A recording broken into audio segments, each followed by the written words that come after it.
Assalamualaikum warahmatullahi wabarakatuh. Jumpa lagi bersama saya Adi di channel Ngulik Sejarah. Dan pada video kali ini saya akan kembali lagi membacakan suatu kisah misteri yang kali ini berjudul tentang kisah menumbalkan keponakan. Cerita kali ini ditulis oleh Menafila, yang nantinya kalian juga bisa mengunjungi thread beliau secara langsung. Yuk, daripada kita lama-lama, daripada kita penasaran bagaimana ceritanya, mari kita langsung saja menuju ke ceritanya. Oh ya, ini merupakan full version dari setiap cerita yang berpart-part yang sudah saya bacakan ya teman-teman. Untuk kalian yang menyukai full version dengan durasi yang sangat panjang, di video kali ini saya akan membawakannya ya teman-teman. Jadi persiapkan diri kalian untuk cerita yang lumayan agak panjang ini ya teman-teman. Yuk langsung saja daripada kita lama-lama, kita mulai saja ceritanya.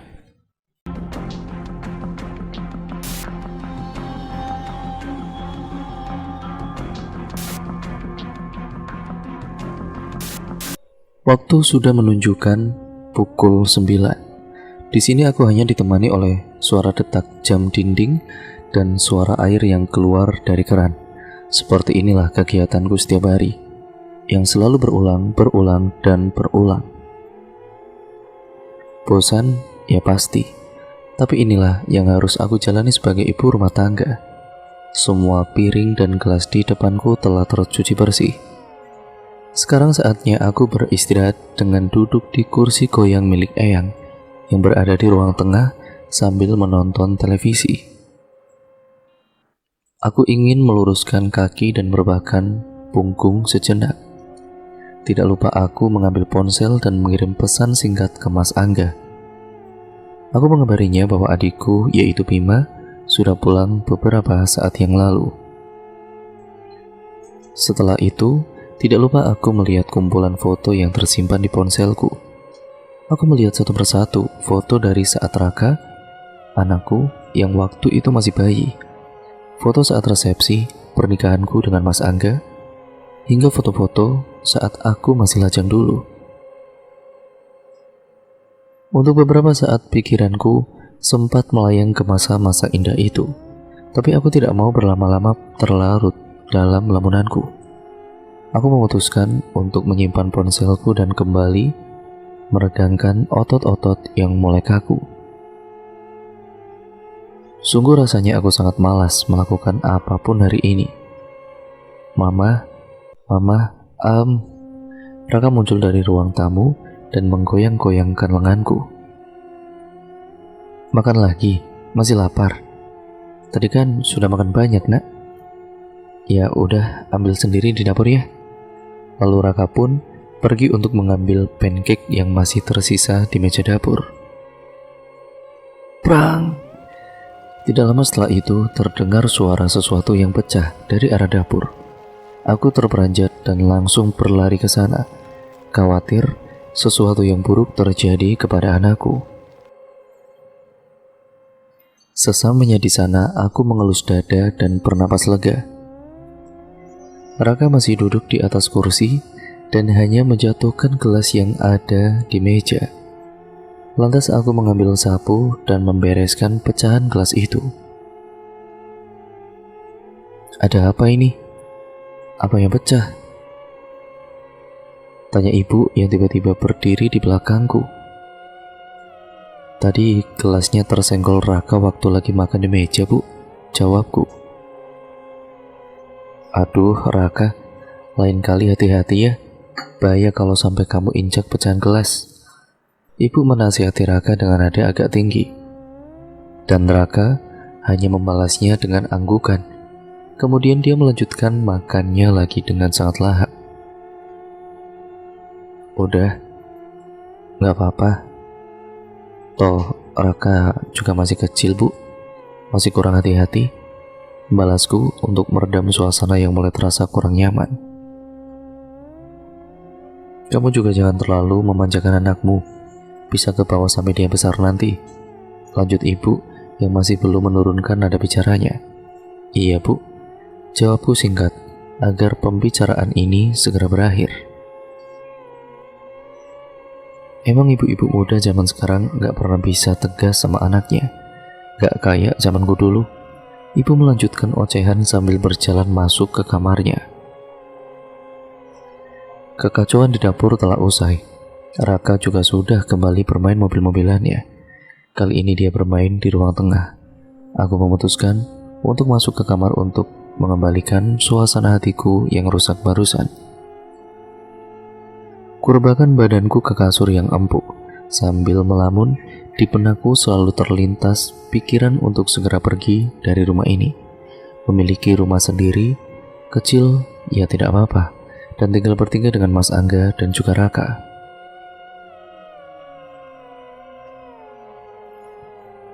Bukan karena rumah ini tidak nyaman, tapi aku hanya tidak ingin tinggal bersama mertua. Aku sering sekali berselisih paham dengan beliau, terutama dalam mengasuh anak. Ibu mertuaku selalu menginginkan aku mendidik Raka dengan disiplin dan agak keras. Itu sangat berbanding terbalik dengan caraku. Dalam perkembangan zaman seperti sekarang, tentu cara mengasuh anak ibu-ibu terdahulu sudah tidak relevan lagi. Terlebih lagi terasa sangat ironis saat mendengar ibu menguliahiku tentang bagaimana cara mendidik anak, dan melihat cara beliau memperlakukan kedua anak lelakinya sendiri dengan sangat tidak adil. Bima si anak bungsu, dia sangat disayang oleh ibu. Mungkin karena dia anak yang paling pintar dan sukses dalam hal ekonomi di keluarga kami. Aku tidak tahu pasti apa usahanya, tapi apapun itu yang pasti cukup menghasilkan. Rumah mewah, 3 mobil, dan beberapa hektar tanah di desa. Hal tersebut juga membuat dia memandang sebelah mata kakaknya. Ibu selalu memberikan apapun untuk dia. Bahkan, dulu aku pernah mencuri dengar saat ibu meminta izin kepada Eyang untuk menggadaikan sertifikat rumah sebagai tambahan modal usaha Bima. Padahal pada waktu itu dia sudah punya segalanya. Sedangkan Mas Angga, suamiku, dia hanya karyawan swasta dengan gaji sedikit di atas standar upah minimum. Sebetulnya dia orang yang cerdas. Dia juga berpendidikan tinggi. Sayangnya Mas Angga tidak seberuntung adiknya. Di samping pekerjaan utamanya, Mas Angga dan juga aku pernah beberapa kali membuka usaha, dari menjual makanan hingga pakaian, dengan maksud apabila usaha kami berjalan lancar dan menghasilkan uang, Mas Angga ingin keluar dari pekerjaannya dan hanya fokus menjalankan usahanya sendiri.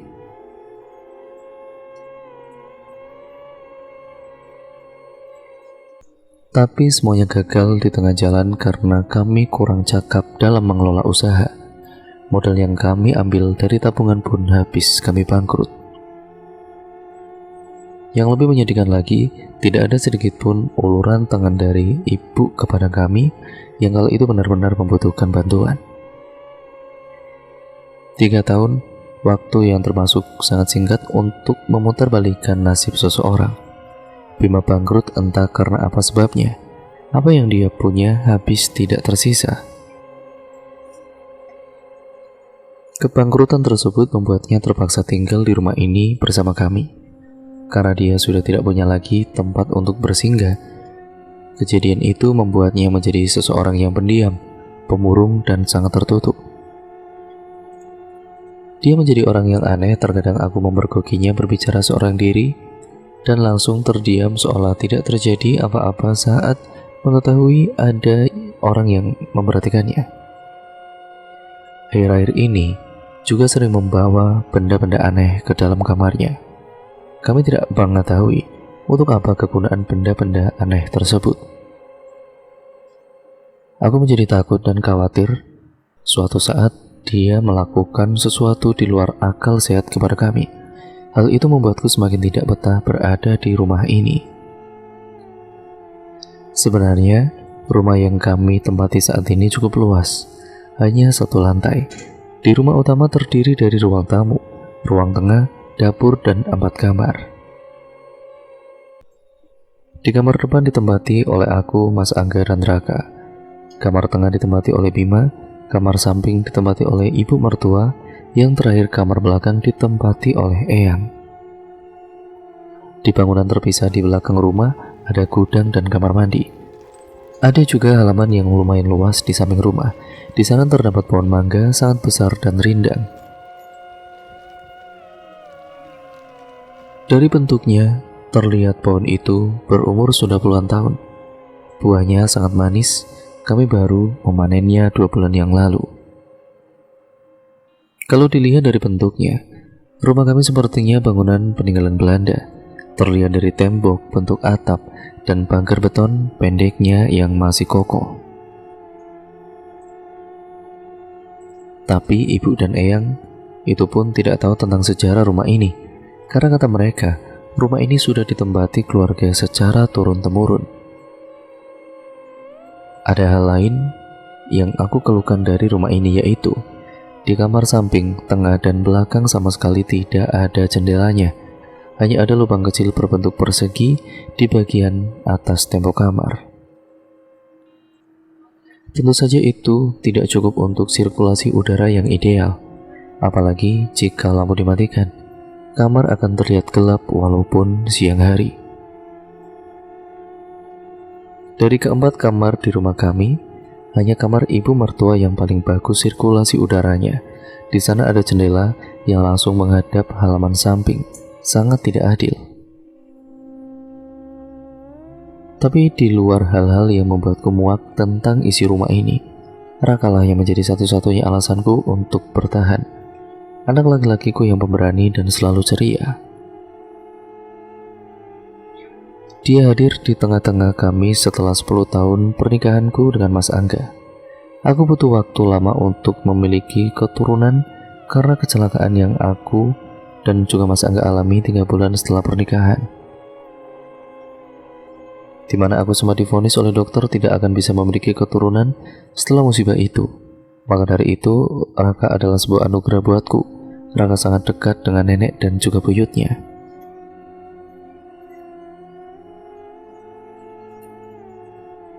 Bahkan ketika baru membuka mata di pagi hari, dia akan langsung pergi ke ruang tamu untuk bermain bersama buyut. Lalu setelah sarapan pagi, dia akan selalu bermain di halaman samping rumah untuk menemani nenek yang menyapu dedaunan kering. Walaupun eyang tidak selalu bisa bermain dengannya karena sudah terlalu tua dan ibu yang agak galak padanya, Raka tetap sayang pada mereka. Raka berusia 4 tahun dibanding dengan anak balita lain yang seumuran dengannya. Tinggi badan Raka termasuk di atas rata-rata. Pertumbuhannya sangat bagus. Tapi ada hal yang sedikit mengganggu pikiranku. Dia mengalami kondisi speech delay atau kondisi di mana anak terlambat berbicara. Anak seusianya seharusnya sudah bisa mengucap 1-2 kalimat, tetapi Raka baru bisa mengucap beberapa kata yang utuh. Selebihnya hanya penggalan kata-kata. Untungnya aku bisa memahami apa yang dia maksud, dan aku berharap hal itu tidak mengganggunya saat berkomunikasi hingga dia dewasa nanti. Tidak terasa, 1 jam berlalu. Di bawah lampu kamar yang redup, aku terhanyut dalam lamunan. Saatnya aku bergegas bangkit dan melanjutkan pekerjaan rumah yang sudah menunggu. Namun sebelum itu aku terlebih dahulu berjalan ke meja rias untuk memoles bedak di wajahku yang sedikit luntur karena berkeringat, dan juga menyemprotkan parfum ke badanku. Karena aku adalah orang yang ingin selalu terlihat cantik dan wangi setiap saat, bahkan saat berada di rumah sekalipun. Setelah selesai aku membuka pintu kamar, tapi tiba-tiba tercium bau tidak sedap yang sangat menyengat, seperti bau sampah sisa makanan busuk. Sambil menutup hidung, aku pun teringat bahwa sudah membuang sampah di dapur ke tempat sampah di depan rumah. Lalu bau apa ini? Aku menyisir penjuru rumah sambil mengendus-endus untuk mencari sumber bau itu. Suasana rumah sangat sepi. Pertama-tama aku memeriksa ruang tamu. Di sana sama sekali tidak ada benda yang mencurigakan. Kemudian aku berjalan ke arah kamar tengah. Pintunya tertutup rapat. Sempat terlintas keinginan untuk mengetuk pintu dan bertanya pada Bima, apakah dia juga mencium bau ini. Tapi kuurungkan niatku karena tidak mau berurusan dengannya. Aku menoleh ke sebelah kiri, terlihat pintu kamar ibu terbuka dan beliau tidak berada di sana. Mungkin beliau sedang di halaman samping dengan Raka. Sedangkan di ruang tengah hanya ada televisi yang dibiarkan menyala, tapi tidak ada siapapun di sana. Kulanjutkan langkahku. Di sebelah kanan ada kamar Eyang, pintunya juga tertutup. Aku enggan mengetuknya karena mungkin beliau sedang istirahat. Tersisa satu ruangan yang belum aku datangi, dapur. Aku langsung menuju ke tempat sampah yang ada di sana. Bersih, tidak ada sedikit pun sampah yang tersisa. Di tengah rasa penasaranku karena tidak kunjung menemukan sumber bau, tiba-tiba terdengar suara ketukan dari lemari bumbu yang berada di bawah kompor. Seketika itu pula aku yakin bau tersebut bersumber dari sana. Ketukan yang awalnya pelan itu pun semakin lama semakin keras. Aku kumpulkan keberanianku untuk membukanya. Tanganku memegang gagang pintu lemari, kemudian membukanya secara perlahan dengan mata tertutup dan sedikit mengintip dari celah kelopak mata. Suara engsel pintu yang terbuka lebar. Tidak ada benda asing di sana, hanya tumpukan toples bumbu yang tertata rapi di tempatnya. Anehnya bau tersebut hilang seketika. Lega rasanya.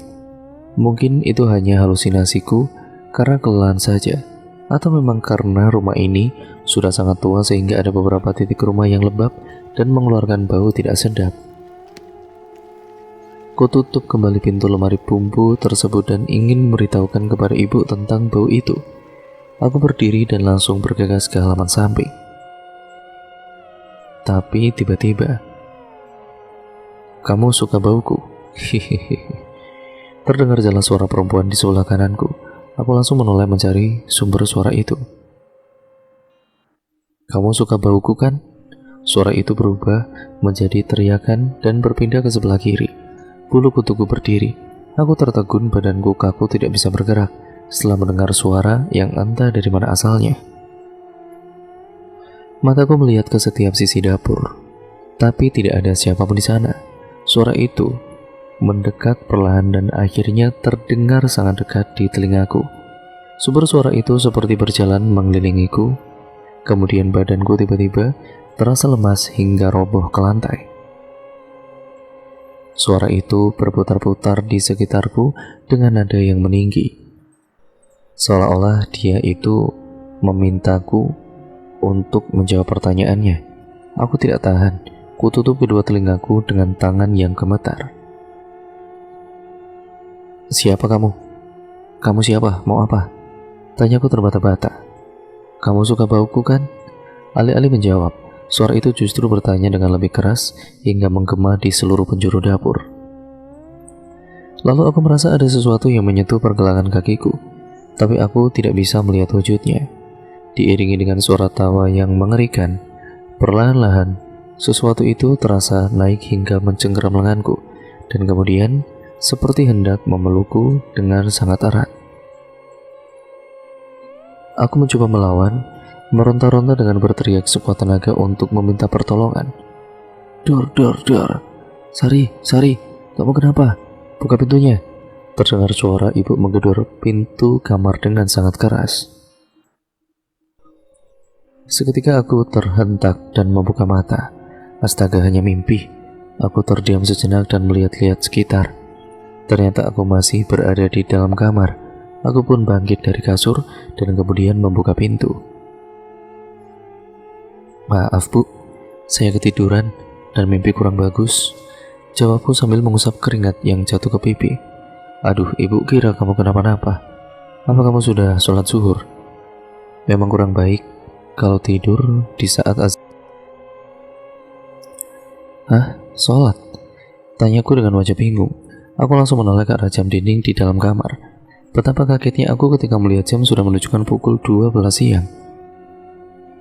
"Kamu ini pasti gara-gara kamu gak pernah sholat sampai-sampai lupa jam sholat ya?" jawab ibu dengan nada tinggi.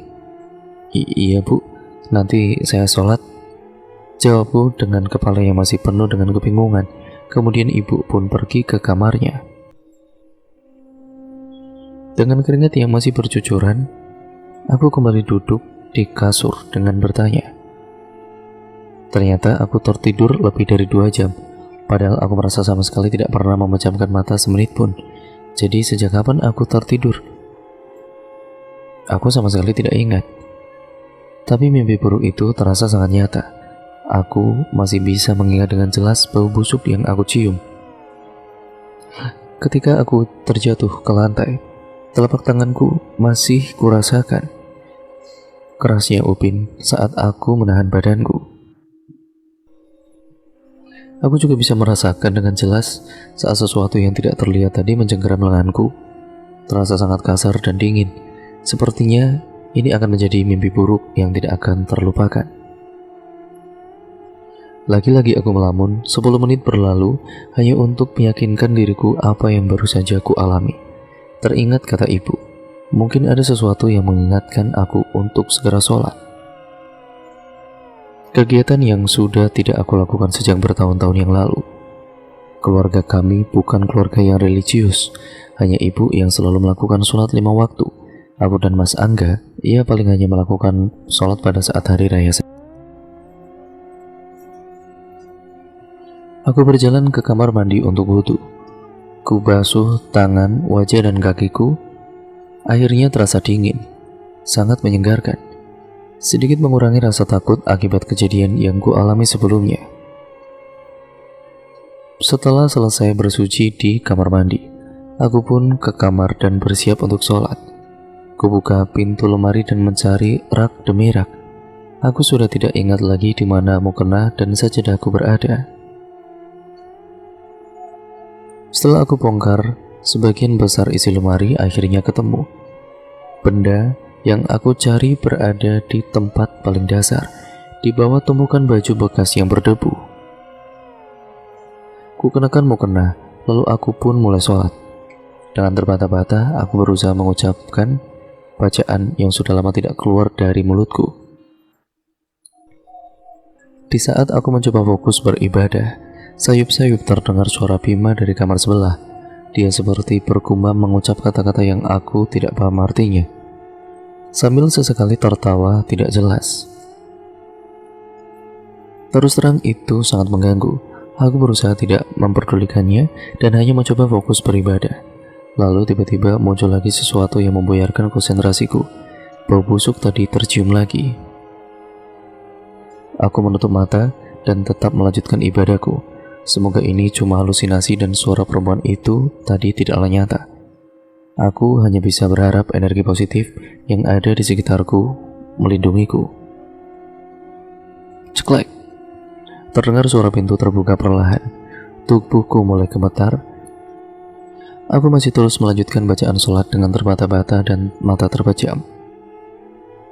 Mama, Nana Nini Nunu. Terdengar suara Raka memasuki kamar sambil bernyanyi. Naik ke kasur dan bermain mobil-mobilan di sana.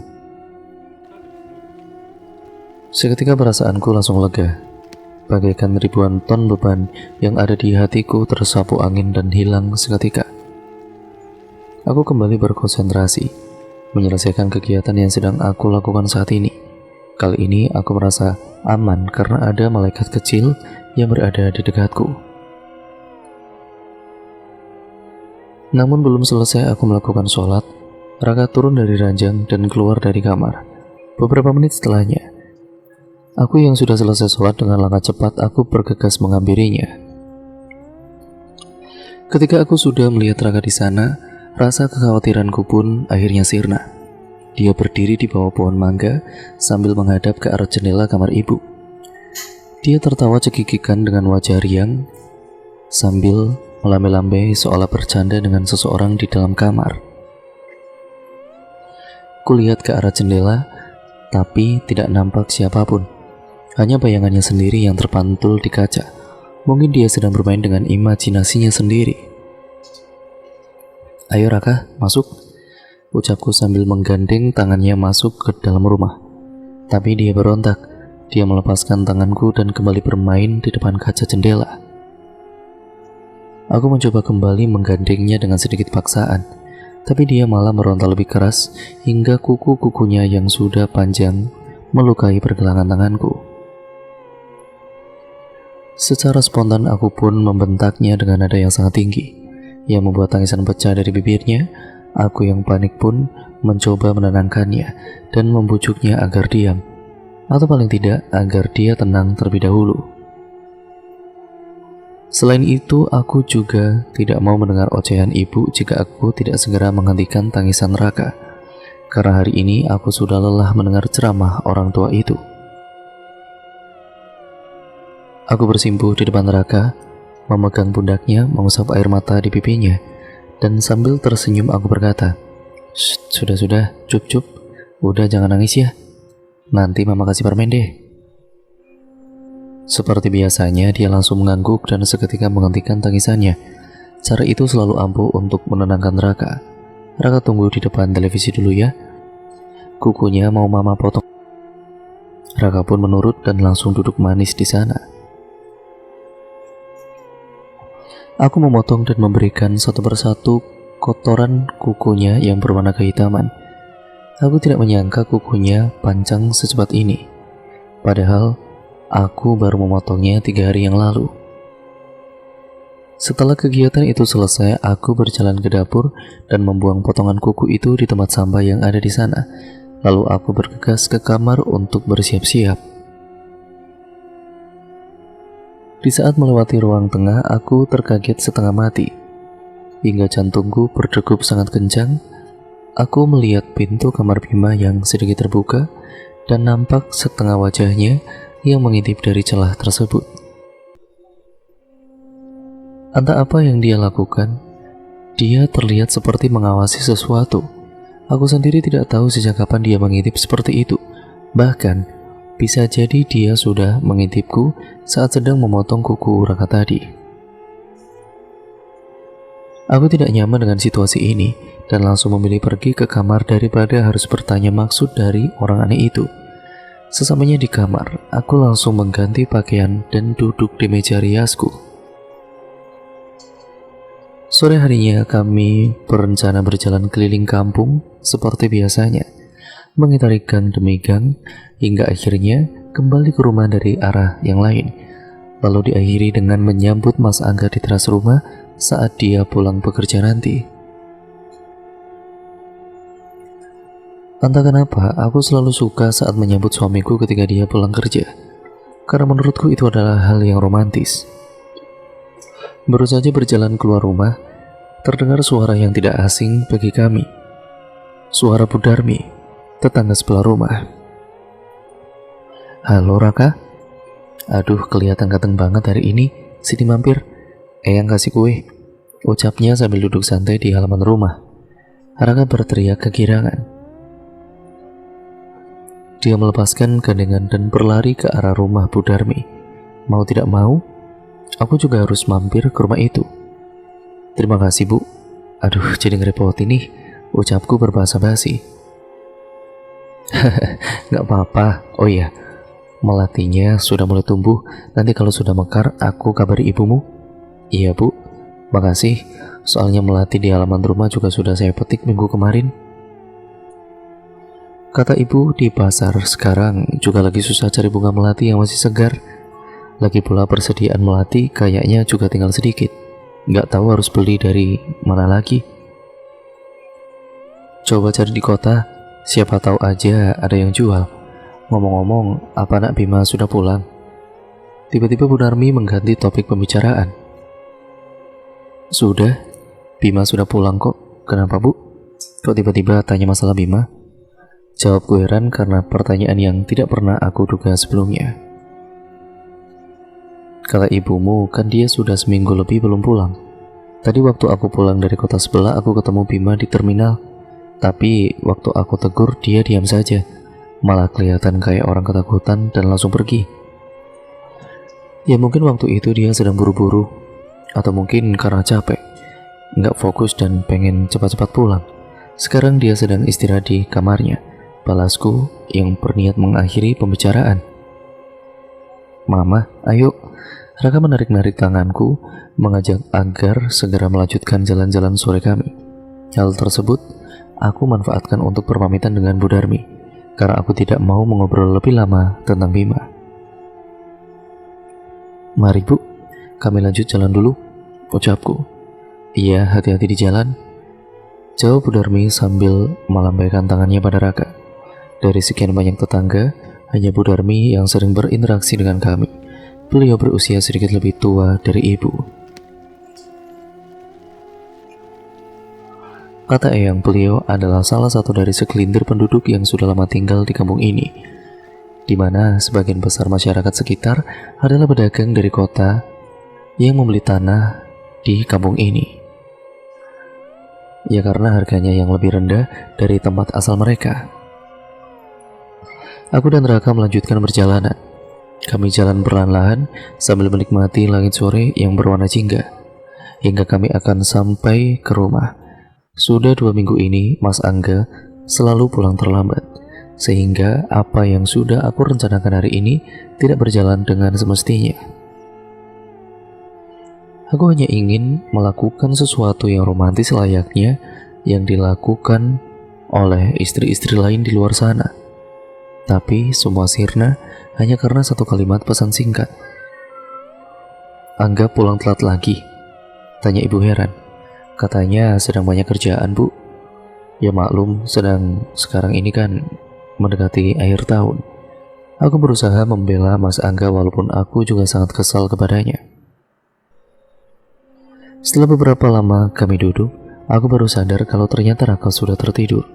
Entah sejak kapan. Mungkin dia kecapean setelah jalan-jalan sore dan sempat menangis beberapa saat tadi. Aku menggendongnya meninggalkan ibu yang masih duduk di teras rumah. Aku membawanya masuk ke kamar kemudian merebahkannya ke kasur.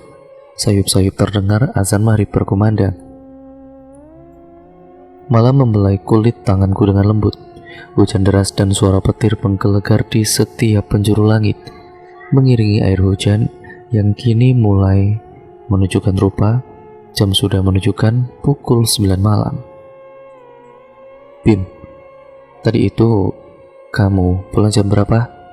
Tanyaku untuk berbahasa basi, dan Bima hanya terdiam. Kamu nggak apa-apa kan? Lanjutku. Enggak, jawab Bima singkat. Emang kemarin kamu habis dari mana? Ibu, Kak. Kamu tidak perlu tahu. Semua orang nggak perlu tahu. Potong Bima dengan ketus. Dengan mata yang masih terpaku pada televisi, tanpa membalas ucapannya, aku kembali berjalan menuju kamar mandi. Di otakku selalu bertanya-tanya, apa yang menyebabkan Bima sangat membenciku. Hubungan kami sudah tidak baik sejak lama, tapi kebenciannya kepadaku semakin menjadi-jadi saat dia bangkrut dan saat aku mempunyai seorang anak. Apa mungkin dia tidak suka dengan kebahagiaanku?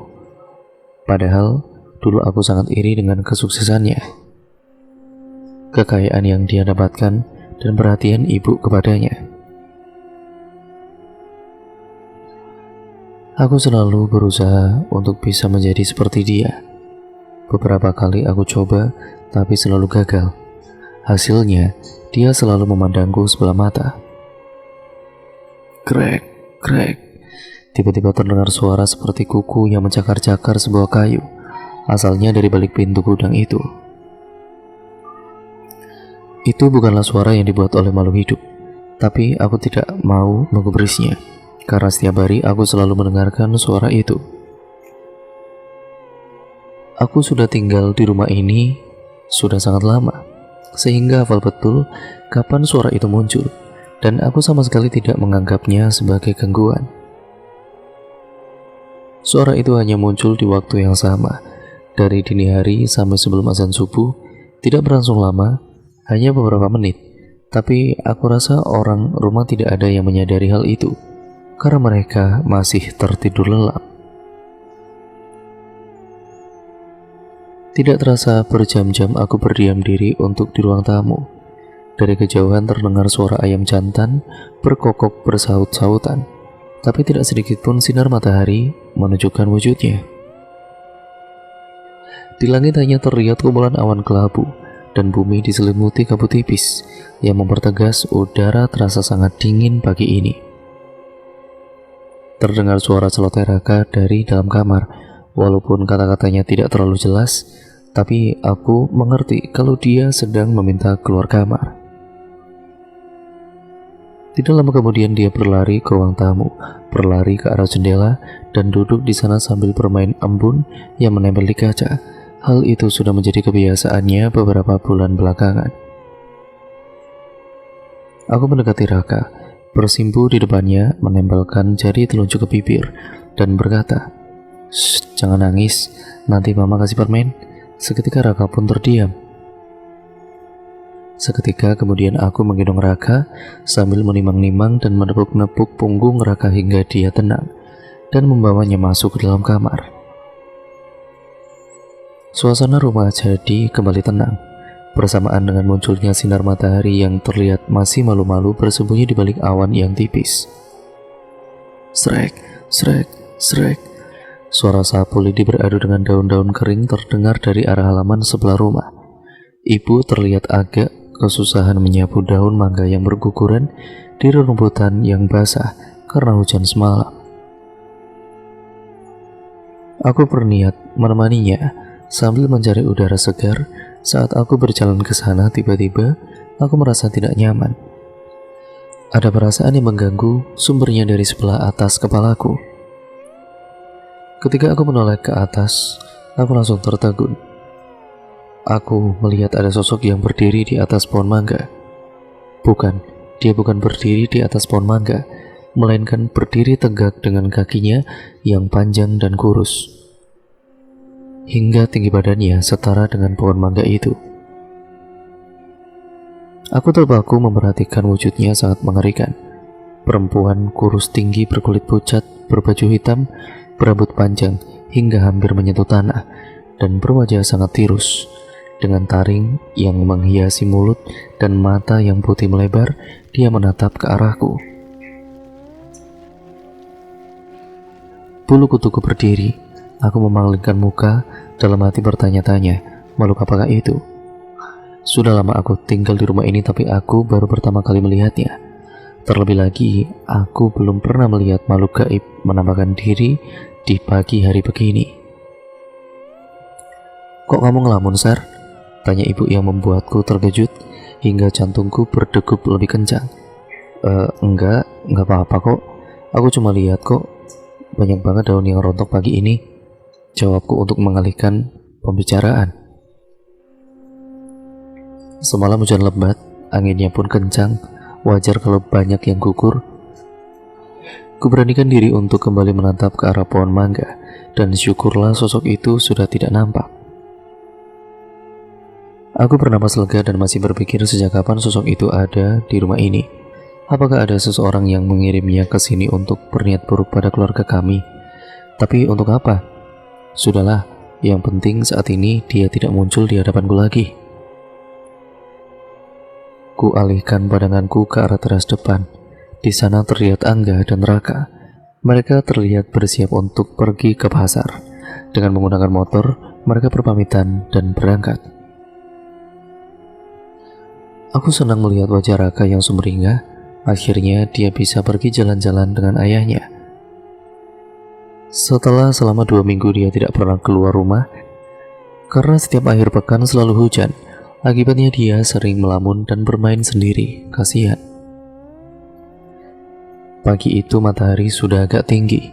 Hawa sudah tidak sedingin beberapa jam yang lalu. Dengan mata sedikit lelah karena bangun saat hari masih gelap, aku dan ibu pun memutuskan untuk beristirahat di ruang tengah. Kami menonton televisi sambil menikmati kue bolu yang dibeli dari penjual yang setiap hari lewat di depan rumah. Zaman semakin modern, acara di televisi pun semakin bervariasi. Krek, suara pintu terbuka. Bima keluar kamarnya. Dia ke dapur untuk mengambil sepiring nasi dan lauk, kemudian dia duduk di sebelahku, bergabung dengan kami di ruang tengah. "Bu, selama aku nggak di rumah kemarin, nggak ada yang masuk ke kamarku kan?" tanya Bima. "Nggak ada, kenapa?" "Ibu punya uang 1 juta. Aku mau pinjam buat perjalanan nanti." Lagi-lagi Bima kembali melemparkan pertanyaan tanpa menjawab pertanyaan ibu. "Jawab dulu pertanyaan ibu. Kamu pergi berhari-hari itu, mau ngapain lagi? Apa gak puas kamu sudah bikin ibu khawatir terus? Terus sekarang kamu minta uang 1 juta, apa uang yang kemarin ibu kasih udah habis? Buat apa uang sebanyak itu? Kali ini ibu terlihat sangat marah. Aku belum pernah melihatnya semarah ini pada Bima. Bima tetap masih tidak menjawab. Dia beranjak dari duduknya, membawa piring makanannya yang sudah kosong ke dapur, dan kembali masuk ke kamarnya. Ibu termenung sambil sesekali menghela napas panjang. Dia masuk ke kamarnya beberapa saat dan keluar dengan membawa sebuah amplop coklat. Aku bisa memastikan di dalamnya berisi uang.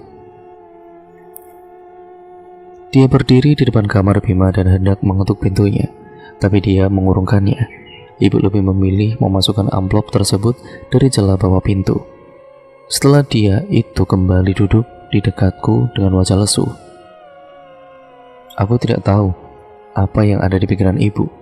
Dia sangat ringan tangan kepada Bima.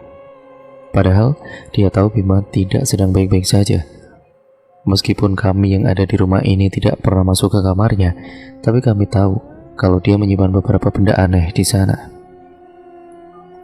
Jelas dia sedang menyembunyikan sesuatu yang menurutnya sangat penting. Aku harap apapun yang sudah dia lakukan tidak berakibat buruk padanya dan kami semua. Oh iya bu, kayaknya di gudang mulai ada tikus. Tadi waktu aku ke kamar mandi, dengar ada suara cakaran dari dalam pintu gudang. Atau mungkin kucing ya. Aku tiba-tiba mengucapkan kalimat yang membuat ibu kaget. Jangan hiraukan suara itu. Banyak yang janggal hari ini, dari sosok perempuan yang sangat tinggi di halaman samping, hingga suara di gudang yang muncul saat pagi. Pertanda apakah ini? Pagi harinya, Sari bangun, Sari, bangun, ucap ibu sambil mengetuk pintu. Tidak lama kemudian aku bangun dengan wajah yang masih mengantuk. Ada apa sih bu? Subuh-subuh begini juga, jawabku sambil mengucek mata. Kamu kemarin waktu mengambil bumbu di lemari buka-buka toples melati enggak? Tanya ibu sambil menunjukkan toples itu kepadaku. Enggak bu, kenapa? Sama sekali enggak pernah nyentuh toples melati kok. Kok bisa layu gini ya? Aku melihat ke arah toples dengan tatapan heran. Ada apa ini? Tanya Angga yang terbangun dari tidur. Ini bunga melati yang sudah layu. Padahal kemarin masih segar kan? Tanyaku. Ya mungkin bisa jadi karena melatinya ditaruh berdekatan dengan bawang merah. Soalnya bawang merah mengeluarkan gas dan bisa bikin busuk sayuran tertentu. Mungkin melati salah satunya. Angga coba meyakinkanku. Kayaknya enggak deh. Soalnya tadi posisi toples melatinya masih tertutup rapat. Lagi pula sayuran yang lain juga enggak busuk kok. Bagaimana ini ya? Eyangmu bisa marah, ucap ibuku. Coba ibu bilang dulu ke Eyang. Nanti sebelum kerja aku belikan lagi di pasar, jawab Angga. Dan aku hanya bisa menghela nafas panjang. Sudahlah, gak apa-apa. Tetap kamu siapkan saja melatinya. Mungkin khasiatnya sama saja, ucap ibu dengan wajah kecewa dan langsung kembali ke ruang tamu. Siulan suara teko pun sudah terdengar. Aku kembali ke dapur untuk menyeduh teh. Aku paham kekecewaan ibu. Mungkin terlihat sepele bagi orang lain, tapi untuk beliau yang sudah terbiasa melakukan rutinitas ini sejak lama akan sangat mengecewakan. Terlebih lagi, beliau juga mempercayai khasiat melati untuk menjaga kesehatan. Semoga kejadian ini tidak menyebabkan suasana hati ibu jadi buruk hari ini. Kusiapkan teh panas dan beberapa bunga melati di piring kecil. Seperti biasanya, ku bawa ke ruang tamu dan kusuguhkan di meja, tepat di depan ibu. Beliau tidak langsung menyentuhnya. Beliau masih duduk terdiam melihat ke arah luar jendela yang disinari oleh lampu jalan. Aku berniat menemaninya untuk beberapa saat.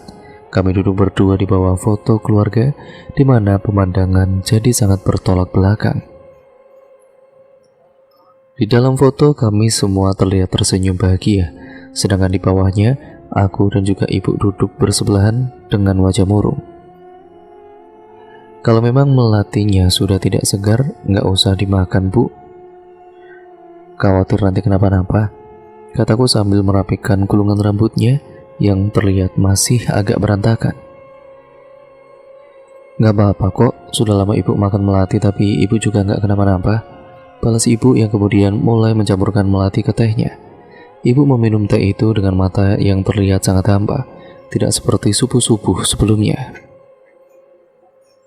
Tidak lama setelah itu, terdengar suara azan subuh berkumandang. Aku ke kamar beberapa saat untuk menunaikan sholat. Setelah itu, aku tidak kembali tidur seperti biasanya, tapi kembali ke ruang tamu untuk menemani ibu, untuk sekedar berbincang dan menghiburnya. Aku hafal betul sifat beliau. Apabila perasaannya sedang tidak baik-baik saja, selalu akan tersirat jelas di wajahnya. Pelan-pelan aku menanyakan kepada beliau apa yang sebenarnya terjadi. Hingga pada akhirnya beliau mau terbuka dengan mengatakan bahwa sedari kemarin telah mendapatkan firasat bila akan ada hal buruk yang akan terjadi kepada keluarga kami. Atas dasar kejadian-kejadian yang beberapa hari ini beliau alami, beliau mengatakan harus ada seseorang yang bertanggung jawab atas ini semua jika ingin sesuatu yang buruk itu tidak terjadi. Aku memang percaya akan dunia mistis, tapi aku tidak percaya dengan hal yang disebut klinik seperti itu. Aku berusaha meyakinkan ibu apabila hal seperti itu tidak benar-benar ada, hanya fantasi para manusia penyekutu Tuhan untuk mendapatkan kenikmatan di dunia yang fana. Tapi ada yang tidak biasa dengan pagi hari ini. Raka tiba-tiba demam tinggi, seolah semakin yakin kalau firasatnya benar-benar akan terjadi. Beliau menyuruh kami untuk segera membelikan obat untuk Raka. Namun apa yang dikhawatirkan terjadi juga. Raka tiba-tiba kejang dengan mata yang melotot, sampai akhirnya dia mengembuskan napas terakhirnya. Aku merasa kematian anakku ada yang tidak beres. Sampai akhirnya 7 hari sudah Raka meninggal. Raut duka dan sedih masih jelas terpancar di kurat wajahku serta keluarga, kecuali Bima. Bima sudah lama pergi entah kemana. Aku sendiri belum benar-benar mengikhlaskan kepergian anak kesayanganku itu. Sambil menyiapkan acara peringatan 7 hari, bulir-bulir air mata terkadang masih terlihat menetes. Kepergian Raka untuk selama-lamanya memang tidak pernah disangka olehku. Sebab sebelum meninggal, Raka masih baik-baik saja. Sore harinya, ia juga masih bermain dengan neneknya. Sore itu, sebagaimana aku, wajah ibu juga tidak kalah sedih. Kemudian kita masuk ke point of view atau sudut pandang dari Bima. Kala itu, kursi baris ketiga, pojok sebelah kiri. Disitulah tempatku duduk selama perjalanan malam ini. Aku sengaja memilih duduk di sebelah kiri karena aku bisa lebih nyaman untuk tidur selagi menyandarkan kepalaku di kaca jendela bus itu. Pernah beberapa kali aku duduk di kursi ujung sebelah kanan, dan hasilnya aku tidak pernah bisa nyaman saat perjalanan malam karena lampu dari kendaraan yang berlawanan arah selalu menyilaukan mataku. Aku bukan tipe orang yang suka menutup gorden saat tidur di bus, karena sejatinya aku suka melihat-lihat apa yang sudah aku lalui selama perjalanan. 3 jam sudah aku lalui. Aku masih harus menunggu kurang lebih 3 jam lagi untuk sampai ke tujuanku. Sambil sesekali aku cek ponselku, melihat apakah Samsul sudah mengirim pesan padaku atau belum.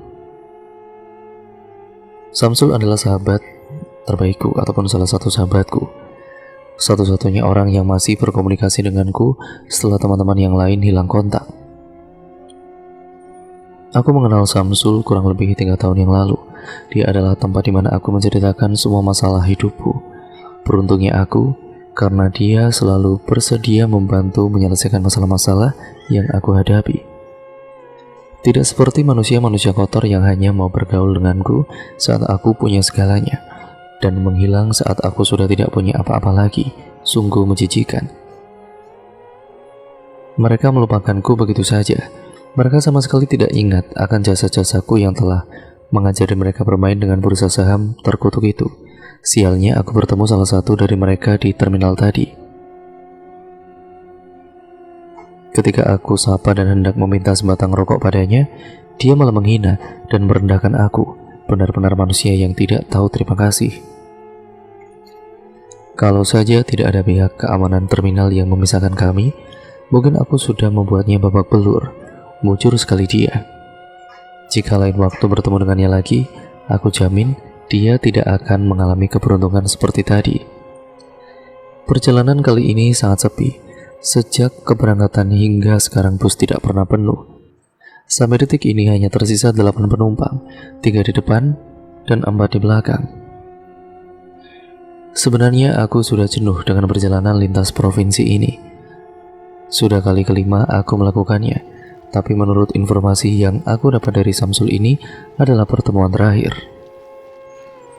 Setelah kemarin aku hanya diberi beberapa benda keramat untuk pegangan saja, kali ini aku akan bertemu langsung dengan Mbah Nur, seorang dukun yang akan mengantarkanku kembali ke masa jayaku dulu, apapun itu resikonya. Aku menyandarkan kepalaku ke kaca sambil memandang kosong ke arah luar. Aku tersenyum membayangkan bahwa sebentar lagi aku akan mendapatkan kembali semua yang pernah aku miliki dulu. Kembali memiliki banyak materi dan pergi jauh dari tempat ini. Meninggalkan semua orang dan memulai hidup baru di luar sana. Karena terlalu menikmati lamunanku, aku tidak sadar mulutku mengeluarkan tawa terkekeh-kekeh dengan sendirinya. Sampai-sampai para penumpang yang duduk di depan menoleh kepadaku. "Lihat apa?" tanyaku pada mereka dengan maksud agar mereka berhenti memandangku. Dan aku berhasil. Mungkin orang itu menganggap aku gila, tapi tidak, mereka salah. Aku kemudian merasakan ponsel bergetar di atas pinggangku. Perkiraanku itu adalah pesan singkat dari Samsul, dan aku benar. "Sampai mana?" tulisnya dengan singkat. "Barusan lewat perbatasan provinsi. Kira-kira 3 jam lagi sampai," balasku. "Kamu bawa semua persyaratannya kan?" tanyanya lagi. "Bawa kok," balasku dengan singkat, sekaligus mengakhiri pesan singkat kami. Kumasukkan ponsel ke dalam tas dan kembali bersandar ke kaca bus sambil memeluk persyaratan yang kubawa.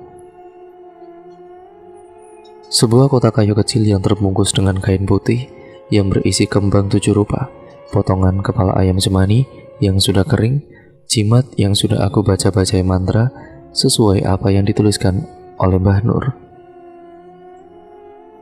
Tidak lupa aku juga membawa sekantong potongan kuku si bocah pembawa sial yang kukais dari tempat sampah kemarin. Jika diingat-ingat lagi, rendah sekali harga diriku sampai mengais-ngais dari tempat sampah itu.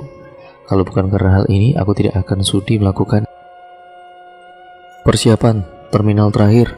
Terdengar suara kondektur mengabarkan kalau tidak lama lagi bus akan sampai ke tempat tujuanku. Kulihat jam tanganku, waktu menunjukkan pukul 11:30. Ternyata aku sampai lebih cepat dari perkiraanku, mengingat tadi si sopir memacu bus lebih cepat dari sebelumnya. Aku mengabari Samsul lewat pesan singkat kalau tidak lama lagi aku akan sampai di terminal, dan memintanya untuk segera berangkat untuk menjemputku di terminal karena aku tidak suka menunggu. Cahaya lampu jalanan yang sebelumnya terlihat remang-remang dari balik kaca perlahan menghilang digantikan terang lampu terminal yang menusuk mata.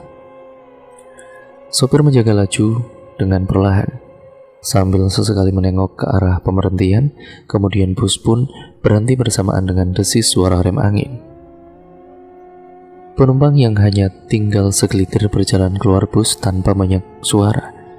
Aku segera memilih turun paling akhir. Kemudian aku berdiri dari kursi, mengambil barang bawaanku, lalu turun dari pintu depan. Setelah turun, aku duduk di kursi deret yang tidak jauh dari tempat pemberhentian bus itu.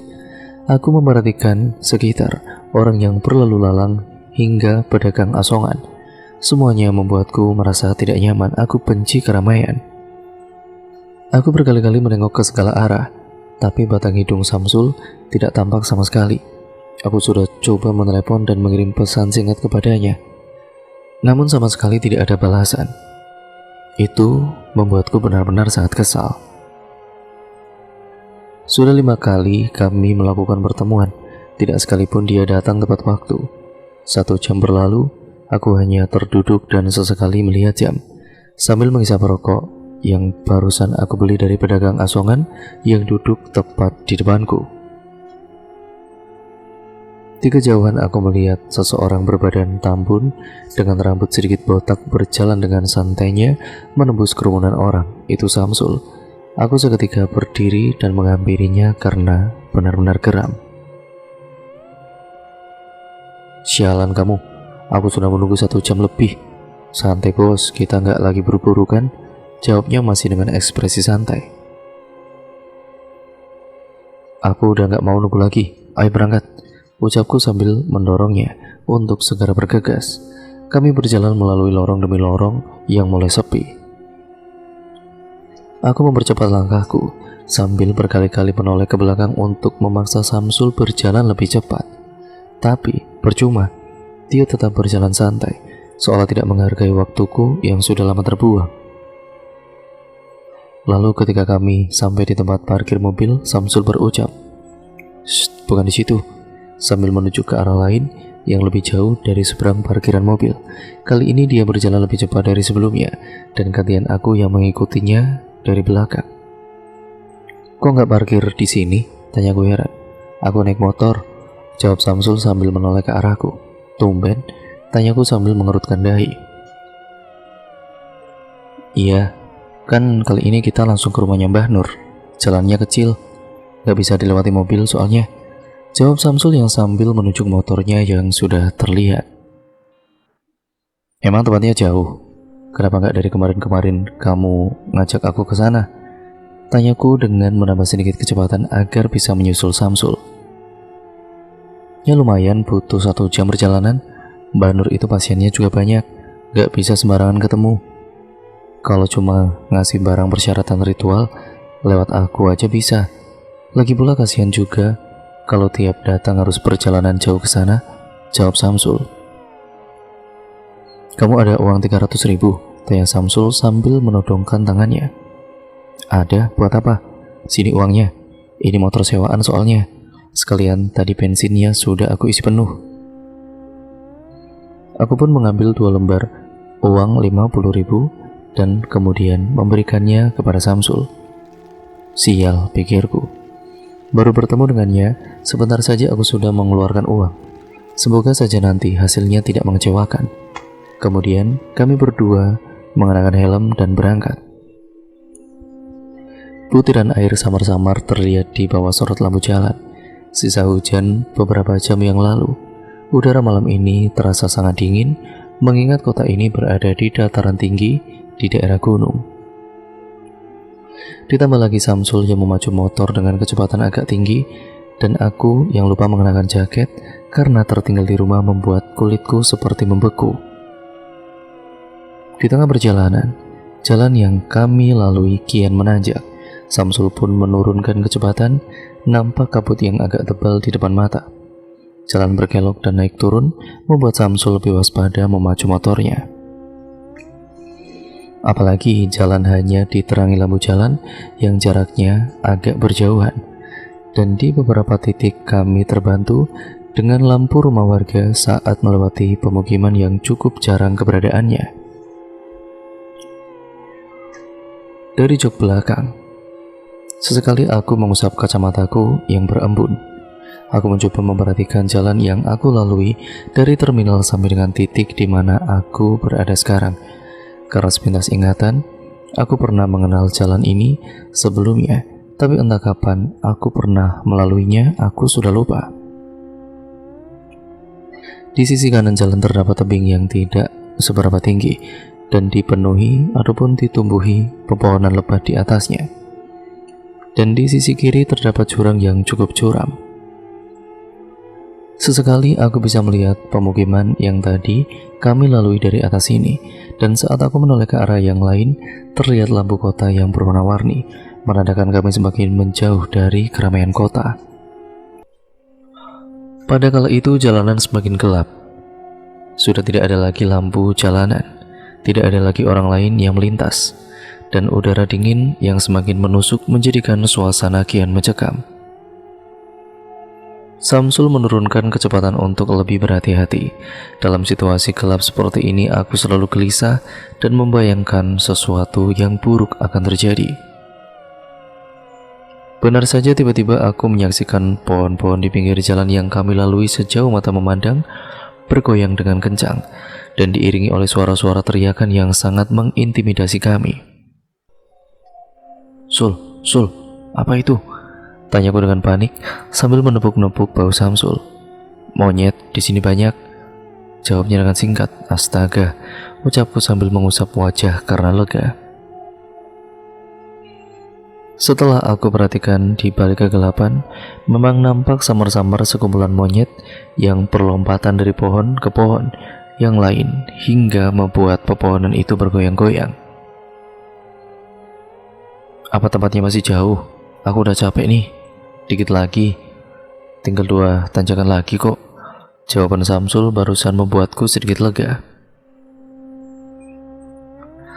Ditambah lagi sudah mulai ada beberapa pengendara motor yang melintas dari arah yang berlawanan, menandakan perjalanan yang menyiksa ini akan segera berakhir, paling tidak untuk saat ini. Pohon-pohon pinus berdiri dengan kokohnya di antara jalan setapak yang berbatu.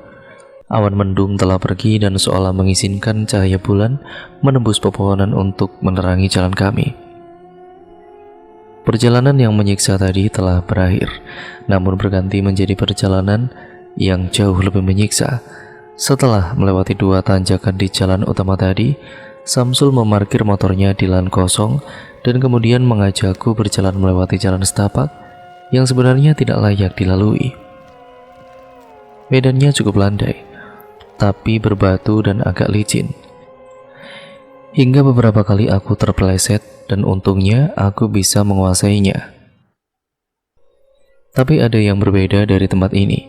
Aku merasa udara di hutan pinus lebih bersahabat daripada saat di jalan utama tadi. Apa mungkin karena kami dihimpit pepohonan, sehingga dinginnya angin yang berhembus akan terpecah dan tidak langsung menerpa tubuh kami? Entahlah. Berapa lama lagi, Sul? Tanyaku dengan lesu dan pasrah, karena sebenarnya aku sangat-sangat lelah dan mataku sudah tidak sanggup menahan kantuk. Dikit lagi, kamu lihat gubuk di pinggir jalan itu kan? Setelah melewati, kita berbelok kanan, lurus dikit. Sudah masuk perkampungan Mbah Nur, jawab Samsul dengan nada sangat meyakinkan. Dia menunjuk sebuah gubuk kosong yang sepertinya sudah lama terbengkalai di tempat ini. Jaraknya kira-kira 100 meter di depan kami. Aku hanya diam dan menganggap apa yang dikatakan Samsul itu benar, sambil memeluk erat kotak kayu agar tidak terjatuh. Aku mencoba mendengarkan lebih jelas suara yang sayup-sayup terdengar dari kejauhan. Suara gemuruh air. Apakah itu suara aliran sungai? Ah tidak, aku salah. Itu suara air terjun. Rasa lelahku pun sedikit terobati. Malam yang tenang, udara yang sejuk, dan suara air terjun sungguh perpaduan yang sangat indah. Beberapa saat setelah itu tiba-tiba terbesit di pikiranku, rasanya akan menjadi sempurna apabila cantiknya cahaya bulan bersatu dengan perpaduan keindahan alam tadi. Aku mendongakkan kepalaku ke atas, membuka mataku perlahan dan menyaksikan cahaya bulan menyentuh wajahku. Namun kemudian aku terdiam. Aku melihat sekelebat bayangan yang melayang di antara pepohonan, hinggap dari satu pohon ke pohon yang lain, mengiringi perjalanan kami. Aku mengucek mataku dan mengusap kacamataku, memastikan lagi apa yang barusan aku lihat itu nyata atau hanya halusinasi karena aku sudah terlalu lelah. Awalnya aku mengira itu monyet, tapi bukan. Setelah aku amati, benda itu terlihat seperti selembar kain berwarna putih. Aku bisa yakin karena warnanya sangat kontras dengan kegelapan. Tidak beberapa lama kemudian, benda tersebut yang tadinya hinggap dari pohon ke pohon, sekarang terbang dengan cepat dan masuk ke dalam gubuk yang kini jaraknya tidak lebih dari 50 meter di depan kami. Sul, apa tadi kamu lihat? Ada kain putih terbang lalu masuk ke gubuk depan itu? Tanyaku untuk meyakinkan diri dari apa yang barusan aku lihat. Enggak, aku nggak lihat apa-apa kok. Balas Samsul. Gubuk itu sudah tinggal sejengkal lagi di depan kami. Aku menepuk-nepuk pundak Samsul dengan maksud agar dia berhenti sejenak. Samsul bertanya-tanya, apa sebenarnya yang mau aku lakukan di gubuk itu? Tapi aku hanya diam, mengangkat jari telunjuk setinggi telinga untuk mengisyaratkan agar dia diam sejenak. Aku mengambil ponsel dan menyalakan senternya. Perlahan-lahan aku mengintip ke dalam pintu gubuk yang sudah terbuka lebar. Senter menyorot dari sudut ruangan ke sudut yang lain.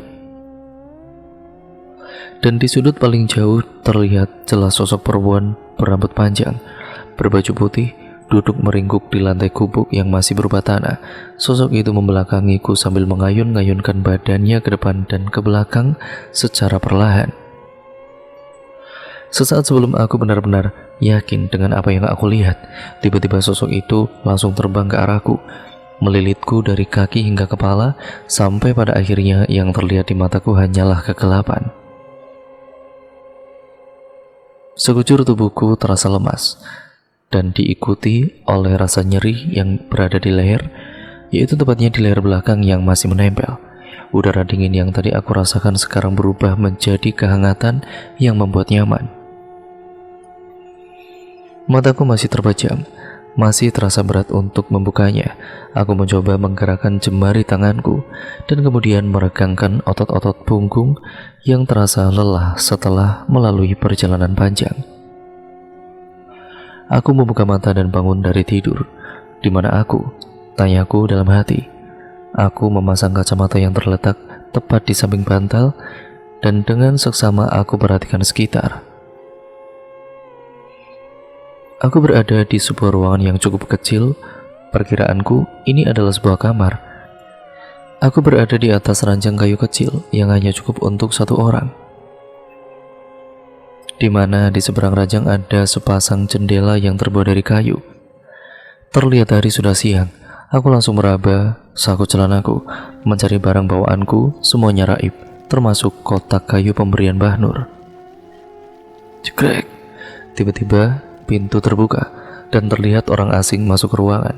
Seorang pria muda yang membawa segelas air. Wah, sudah bangun toh, kata pemuda itu.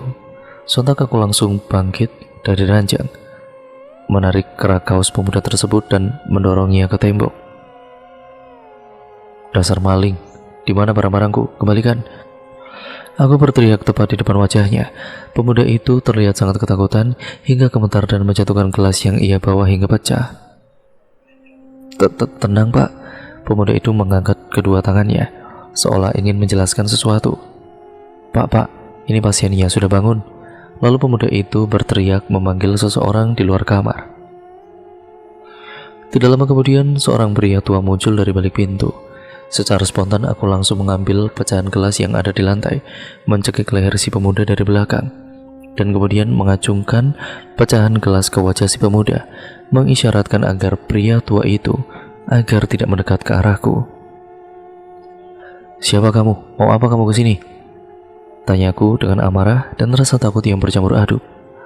Nak Bima, tenang-tenang. Pria parubaya itu memanggil namaku dengan suara paraunya dari mana dia tahu namaku. Woi Bim, ngapain kamu? Jangan aneh-aneh. Kemudian muncul seseorang yang aku sangat kenal. Itu adalah Samsul. Dia muncul dari balik pintu. Aku pun menurunkan acungan pecahan gelas dari wajah si pemuda dan kemudian melepaskan lenganku yang melingkar di leher pemuda itu. Sudah, kamu mau urusanmu cepat selesai atau tidak? Ucap Samsul. Aku terdiam. Anak muda itu membersihkan pecahan gelas yang jatuh ke lantai dan membereskan semua kekacauan yang telah aku buat, kemudian meninggalkan kamar bersama dengan si pria tua. Kita di mana? Kenapa aku bisa sampai ke sini? Aku mengutarakan perkataan yang sedari tadi muncul di kepalaku. Kita di rumah mantri dusun, jawab Samsul. Semalam waktu kamu mengintip-ngintip gubuk tua di hutan pinus, tiba-tiba kamu jatuh pingsan. Ngerepotin orang aja kamu itu. Lanjutnya dengan sedikit kesal. Terus barang-barangku mana? Tanyaku bingung. Ada tuh, jawab Samsul dengan singkat sambil menunjuk ujung kamar. Aku langsung terdiam, bagaimana bisa tadi aku tidak melihat barang-barangku di sana. Aku sungguh merasa bersalah pada pemuda tadi. Setelah percakapan itu, Samsul mengajakku keluar rumah dan berjalan ke rumah Mbah Nur. Di tengah perjalanan, aku memperhatikan lingkungan sekitar. Sejak dari rumah mantri hingga titik di mana aku berdiri sekarang, hanya ada belasan rumah warga. Jarak antara rumah warga pun cukup berjauhan, dipisahkan oleh tanah kosong yang ditumbuhi tanaman liar dan beberapa kandang ternak warga. Perkampungan ini cukup sepi, terlihat hanya beberapa orang saja yang beraktivitas di teras rumah, menjemur baju, atau mengawasi anak-anak yang bermain di halaman rumah yang cukup luas. Sepertinya penduduk di sini kurang bersahabat. Saat kami berpapasan dengan mereka, yang kami dapat hanya tatapan sinis, seolah-olah mereka ingin kami segera pergi dari sana. Tapi menurutku itu bagus. Aku juga tidak suka berinteraksi dengan orang-orang ini.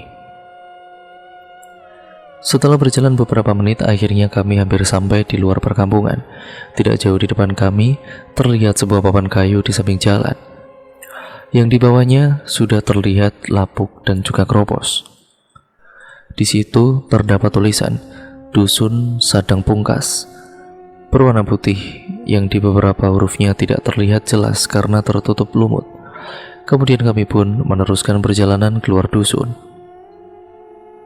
Kami berjalan melewati pertigaan jalan, satu ke arah kanan, yang dari kejauhan terlihat gugusan pohon pinus yang menjulang tinggi. Sepertinya semalam kita melewati tempat itu. Satu lagi, jalan lurus ke depan, yang dimana sepertinya itu adalah tujuan kami. Dari kejauhan terdengar lagi suara yang aku dengar semalam, suara air terjun. Setelah 10 menit berjalan, kaki kami sampai di sebuah rumah kecil. Temboknya terbuat dari susunan papan kayu dan atapnya terbuat dari genteng tanah liat. Di luarnya nampak berdiri pagar tanpa gerbang yang terbuat dari potongan bambu yang berjajar rapi. Kami pun langsung memasuki pekarangan rumah dan Samsul mengetuk pintu dengan sopan. Setelah 3 kali ketukan, pintu terbuka dan terlihat seorang pria tua kurus dengan rambut putih panjang sebahu. Itu adalah Mbah Nur. Tanpa kata, beliau mengisyaratkan kami untuk langsung menuju ruang tengah. Beliau pun menutup pintu dan masuk ke kamarnya. Saat pertama melangkahkan kaki ke dalam rumah, aku mencium aroma apek yang sangat menyengat akibat dari rumah yang tidak terawat. Tanpa basa-basi, Samsul langsung duduk di kursi kayu yang berada di ruang tengah, dan aku duduk di sebelahnya. Kami menunggu beberapa menit di sana. Aku perhatikan sekilas rumah ini sangat tidak layak huni. Di beberapa sudut atas ruangan terlihat sarang laba-laba yang cukup tebal dan tembok yang berdebu. Di ruangan ini hanya ada 3 kursi. 2 kursi yang aku dan juga Samsul duduki, dan 1 lagi ada di seberang meja kayu yang cukup kecil. Di atas kami ada lampu minyak tanah yang tergantung, menunjukkan bahwa listrik belum menjamah tempat ini. Tidak lama kemudian Mbah Nur keluar dari kamar beliau meminta kotak kayu yang aku bawa sebelumnya. Aku menaruhnya di meja dan kemudian beliau duduk di depan kami. Sambil memejamkan mata, beliau membuka balutan kain putih di kotak itu, kemudian meraba di tiap sisinya dengan perlahan. Kembang 7 rupa, kepala ayam cemani, dan jimat sudah semua, tanya Mbah Nur tanpa basa-basi, dan aku mengangguk. Bagian tubuh orang yang akan dijadikan tumbal, imbuhnya. Sudah saya masukkan di kantong. Ada di saku saya, jawabku. Aku mau tanya sekali lagi, apa kamu sudah yakin dengan apa yang kamu lakukan? Sudah siap dengan risikonya? Tanya beliau lagi dengan suaranya yang parau, yang terdengar seperti ragu denganku. Yakin, Mbah. Mau menumbalkan nyawa berapapun saya bisa berikan, jawabku dengan nada agak tinggi, karena sejatinya aku sangat tidak suka apabila ada seseorang yang meragukanku. Dengan refleks Samsul menepuk tanganku, mengisyaratkan agar aku bisa menjaga nada bicaraku. Bagus kalau begitu, bisa kita mulai ritualnya hari ini, ucap Mbah Nur membuatku sangat bersemangat. Dan kemudian kembali membayangkan apa yang akan aku dapatkan setelah ini. Beliau mengisyaratkan kepada Samsul untuk membawaku ke sebuah kamar yang sudah disediakan.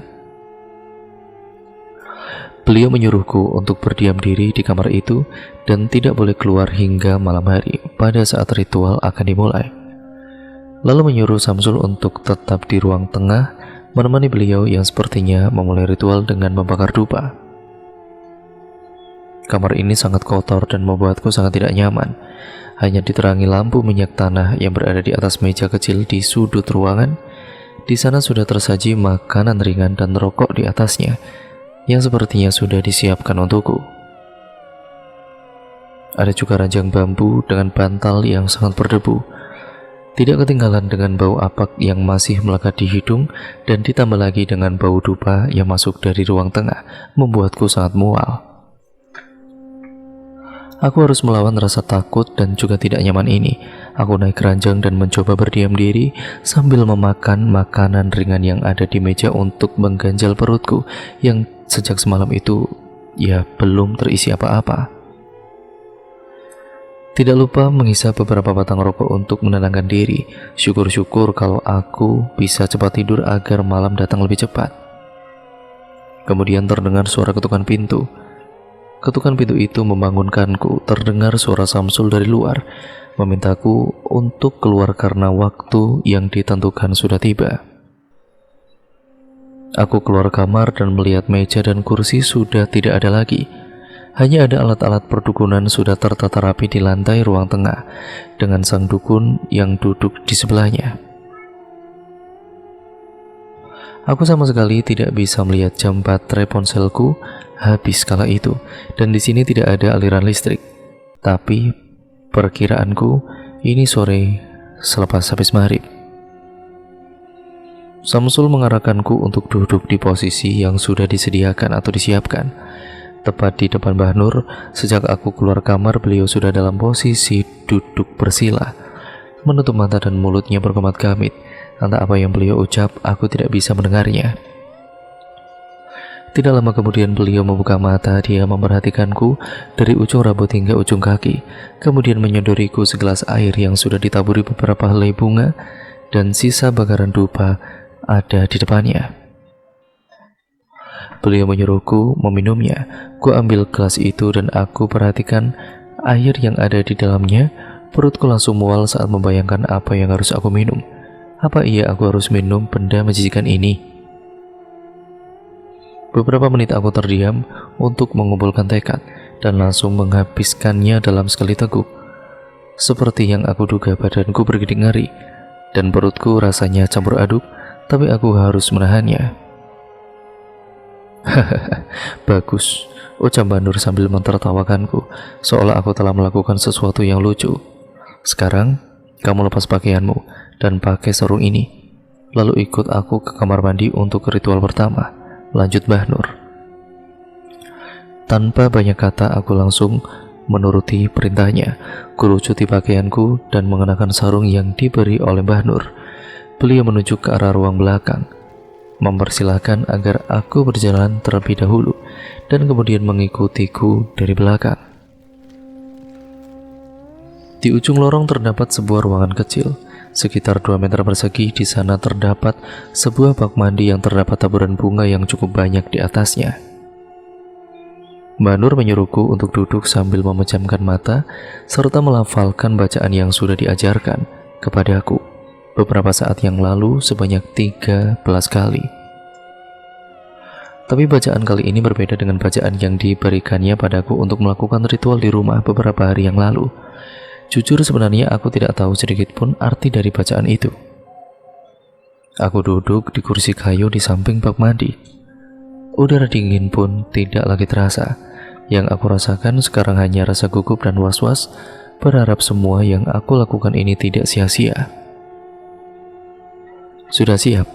Tanya Mbah Nur, dan aku membalasnya dengan sebuah anggukan. Mbah Nur menyentuh tempurung kepalaku dengan telapak tangannya dan menyuruhku untuk memulai bacaannya. Ingsun Wiranti sumungaken medha api mata mamrati atri Di akhir bacaan beliau menyiramku dengan air kembang yang dingin.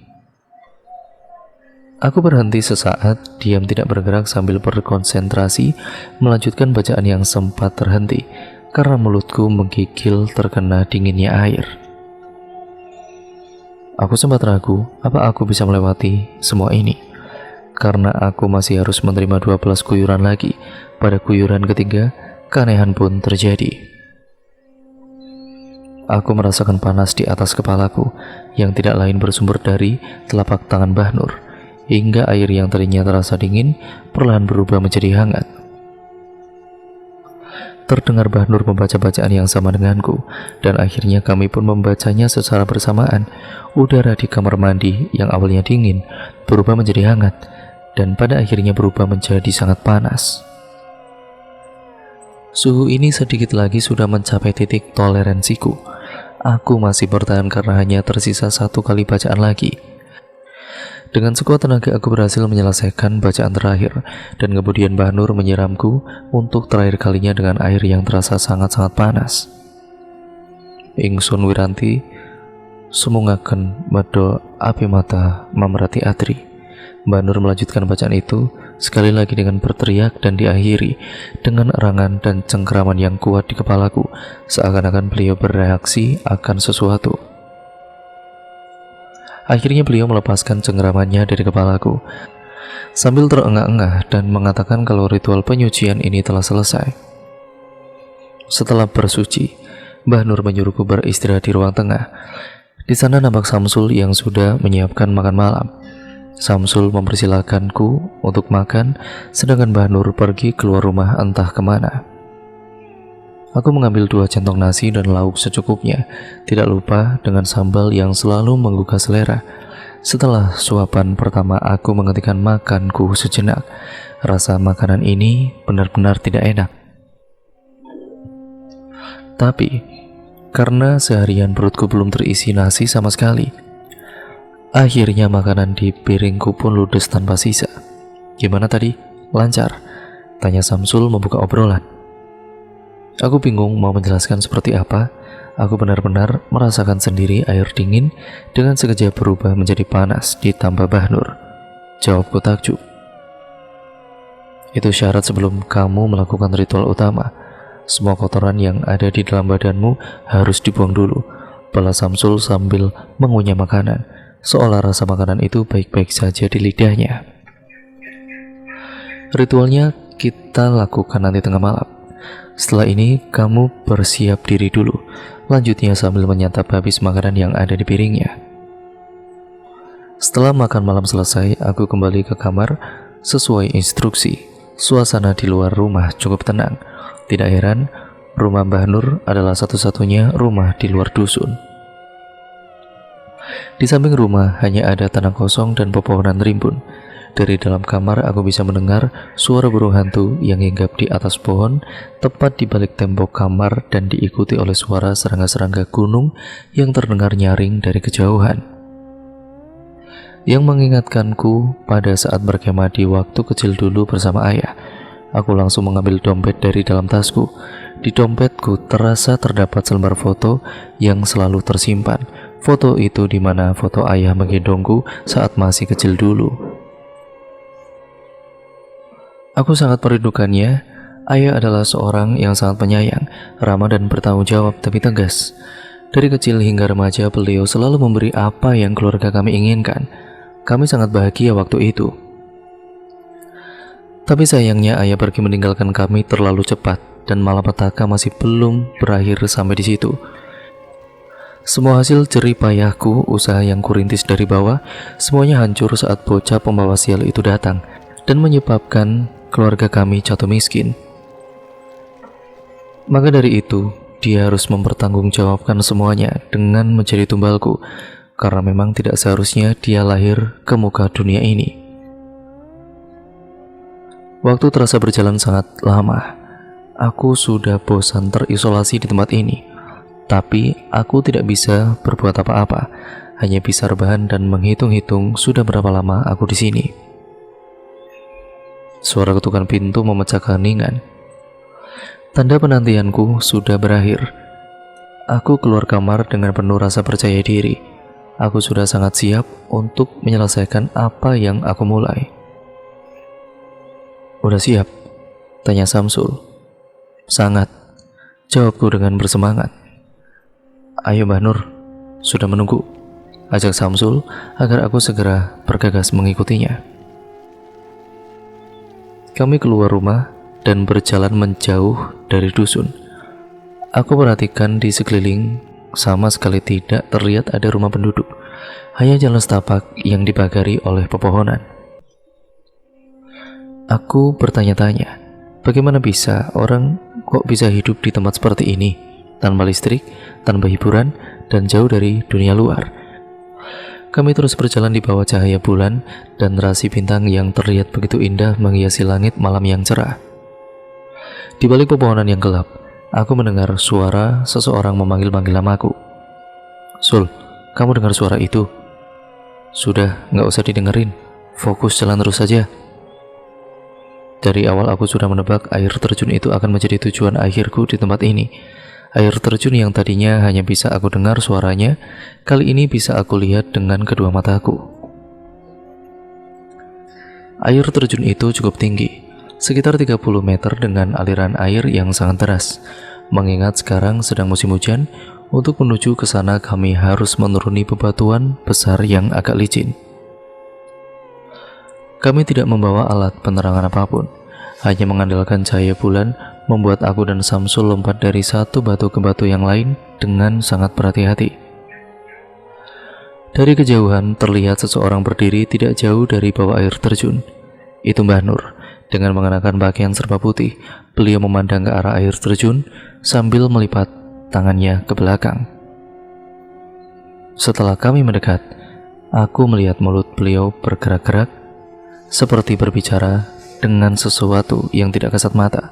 Kami berdiri di belakangnya, diam dan tidak berani mengeluarkan satu kata pun. Kami takut mengganggu apa yang sedang dia lakukan saat ini. Tidak lama berselang, beliau pun juga terdiam. Sudah siap? Tanya Mbah Nur sambil menoleh ke arahku. Sudah Mbah, aku menjawab dengan penuh keyakinan. Di balik air terjun itu ada gua. Nanti di sana kamu akan bersemedi. Untuk beberapa lamanya tergantung sang penunggu gunung ini menerima tumbalmu. Kalau dia memang menerima tumbalmu, kamu tidak butuh waktu lama berada di dalam sana. Tapi kalau ditolak, kamu harus bisa meyakinkannya sendiri. Aku tidak bisa membantumu, jelas Mbah Nur. Tunggu, apa maksudnya ditolak? Katanya ritual ini pasti berhasil. Kenapa kalian gak bilang dari kemarin-kemarin? Ucapku pada Mbah Nur dan Samsul. Aku terkejut dengan kalimat dukun itu. Masalah tumbal ditolak ini aku belum pernah tahu sebelumnya. Aku merasa dibohongi. Ucap Samsul terbata-bata. Wajahnya terlihat panik karena tidak bisa menjawab pertanyaanku. Dasar bocah, semua pesugihan tidak ada yang pasti berhasil. Semua ada kemungkinan gagal. Lagi pula kamu sudah sejauh ini, apa iya kamu masih mikir tentang kegagalan ritual ini? Jangan pernah kamu coba buang-buang waktuku, bentak Mbah Nur. Beliau terlihat sangat marah. Suaranya yang keras dan parau membuatku gentar. Tapi apa yang dikatakannya masuk akal. Aku sudah terjerumus terlalu jauh dan tidak ada lagi jalan untuk kembali. Aku akan tetap melakukannya. Maaf Mbah, aku siap lakukan sekarang. Jawabku melunak. Bagus, di sana sudah aku siapkan alas untukmu dengan cawan emas berisi air dan kembang 7 rupa di sampingnya. Yang kamu harus kerjakan adalah duduk bersila, membaca bacaan yang sudah aku ajarkan kemarin sambil menaburkan bunga ke dalam cawan, serta berserah diri pada sang penunggu gunung itu. Jika dia menerima tumbalmu, air dalam mangkok akan mendidih dan habis secara perlahan. Kemudian akan berubah jadi batu merah delima yang bersinar terang. Kamu harus bawa batu itu keluar, paham? Tanya Mbah Nur sambil mempersilakanku untuk langsung masuk ke dalam gua. Aku melangkahkan kakiku tanpa keraguan. Aku berusaha dengan susah payah menembus derasnya air terjun yang dingin dan berhasil. gua yang ada di sini tidak seperti yang aku bayangkan. Gua ini berukuran tidak seberapa besar, tingginya hanya setengah meter, lebih tinggi dari badanku. Lebarnya sebatas rentangan kedua tanganku saja, dan hanya menjorok sekitar 6 atau 7 meter ke dalam. Samar-samar terlihat benda berwarna putih berada di dasar ujung gua. Mungkin itu adalah alas yang sudah disiapkan oleh Mbah Nur untukku. Di sini tidak sepenuhnya gelap. Aku sedikit terbantu dengan cahaya bulan yang tipis-tipis menembus tirai air terjun di belakangku. Aku berjalan perlahan sambil terbata-bata dan meraba-raba tembok gua untuk berjaga-jaga agar tidak tersandung sesuatu, mengingat mataku belum beradaptasi sepenuhnya dengan kegelapan. Aku berhasil mencapai ujung gua dan duduk di alas putih itu. Alas sebenarnya hanya saja sudah basah karena air yang masuk ke dalam gua yang membuat kurang nyaman. Aku meraba-raba di sekitarku dan aku merasakan jari tanganku menyentuh sebuah benda yang terbuat dari logam tepat di sebelah kiriku. Aku yakin itu cawan emas yang dimaksud oleh Mbah Nur. Aku mengangkatnya dan mencoba mencium aroma kembang 7 rupa di sampingnya. Seketika nuansa mistis langsung terasa. Kemudian aku meletakkan mangkok itu tepat di depanku, menaburinya dengan bunga dan membaca bacaan yang telah diajarkan oleh Mbah Nur. Aku mulai memfokuskan pikiranku dan memulai ritualku. Sudah ratusan atau bahkan mungkin hampir ribuan kali mulutku membaca bacaan yang sama, sekali tidak aku mengerti artinya apa. Aku benar-benar bosan. Tidak ada suara lain yang aku dengar kecuali gemuruh air terjun di depanku. Badanku basah dan menggigil. Sama sekali belum ada tanda-tanda air di cawan ini mendidih. Sempat aku berpikir apakah tumbalku ditolak oleh sang penjaga gunung, tapi aku akan tetap melanjutkan ritual ini. Yang tinggal selangkah lagi, dan akan tetap melakukannya jika perlu hingga fajar tiba. Bima, konsentrasiku terpecah oleh suara yang terdengar dari balik gemuruh air terjun. Aku belum bisa mengetahui itu suara Mbah Nur atau Samsul, karena aku belum benar-benar dengan jelas mendengarnya. Bima, suara itu terdengar semakin mendekat dan menggema ke setiap penjuru gua, hingga terdengar lebih keras dari suara gemuruh air. Bima, suara itu semakin keras terdengar. Aku berusaha mengabaikannya dan terus berusaha mencoba berkonsentrasi untuk melanjutkan ritualku. Kemudian terlihat seseorang berbaju putih masuk ke dalam gua melewati derasnya air terjun. Aku memicingkan mata untuk memastikan siapa yang masuk ke sini, mengingat aku menitipkan kaca mataku pada Samsul di luar sana. Apakah itu Mbah Nur? Apakah beliau ke sini untuk memberitahuku bahwa ritual pesugihan ini sudah gagal? Seketika aku langsung menghentikan bacaanku. Kenapa Mbah? Apa aku gagal? Tanyaku. Tapi orang itu tidak menjawab dan hanya berjalan mendekat. Saat dia semakin dekat, aku baru bisa melihat sosoknya dengan jelas. Itu bukan Mbah Nur. Itu sosok perempuan yang aku lihat di gubuk kemarin malam, dengan rambutnya yang panjang dan acak-acakan, berjubah putih lusuh yang sangat panjang hingga menyentuh dasar gua. Dia berdiri membelakangiku dan berjalan mundur secara perlahan mendekat ke arahku yang duduk di ujung gua. Aku diam terpaku, pikiranku campur aduk. Apakah dia sang penunggu gunung? Apakah dia makhluk gaib yang sengaja mengujiku dalam ritual ini? Apakah justru dia ingin menggagalkannya? Atau dia hanya halusinasiku saja? Apa yang harus aku lakukan?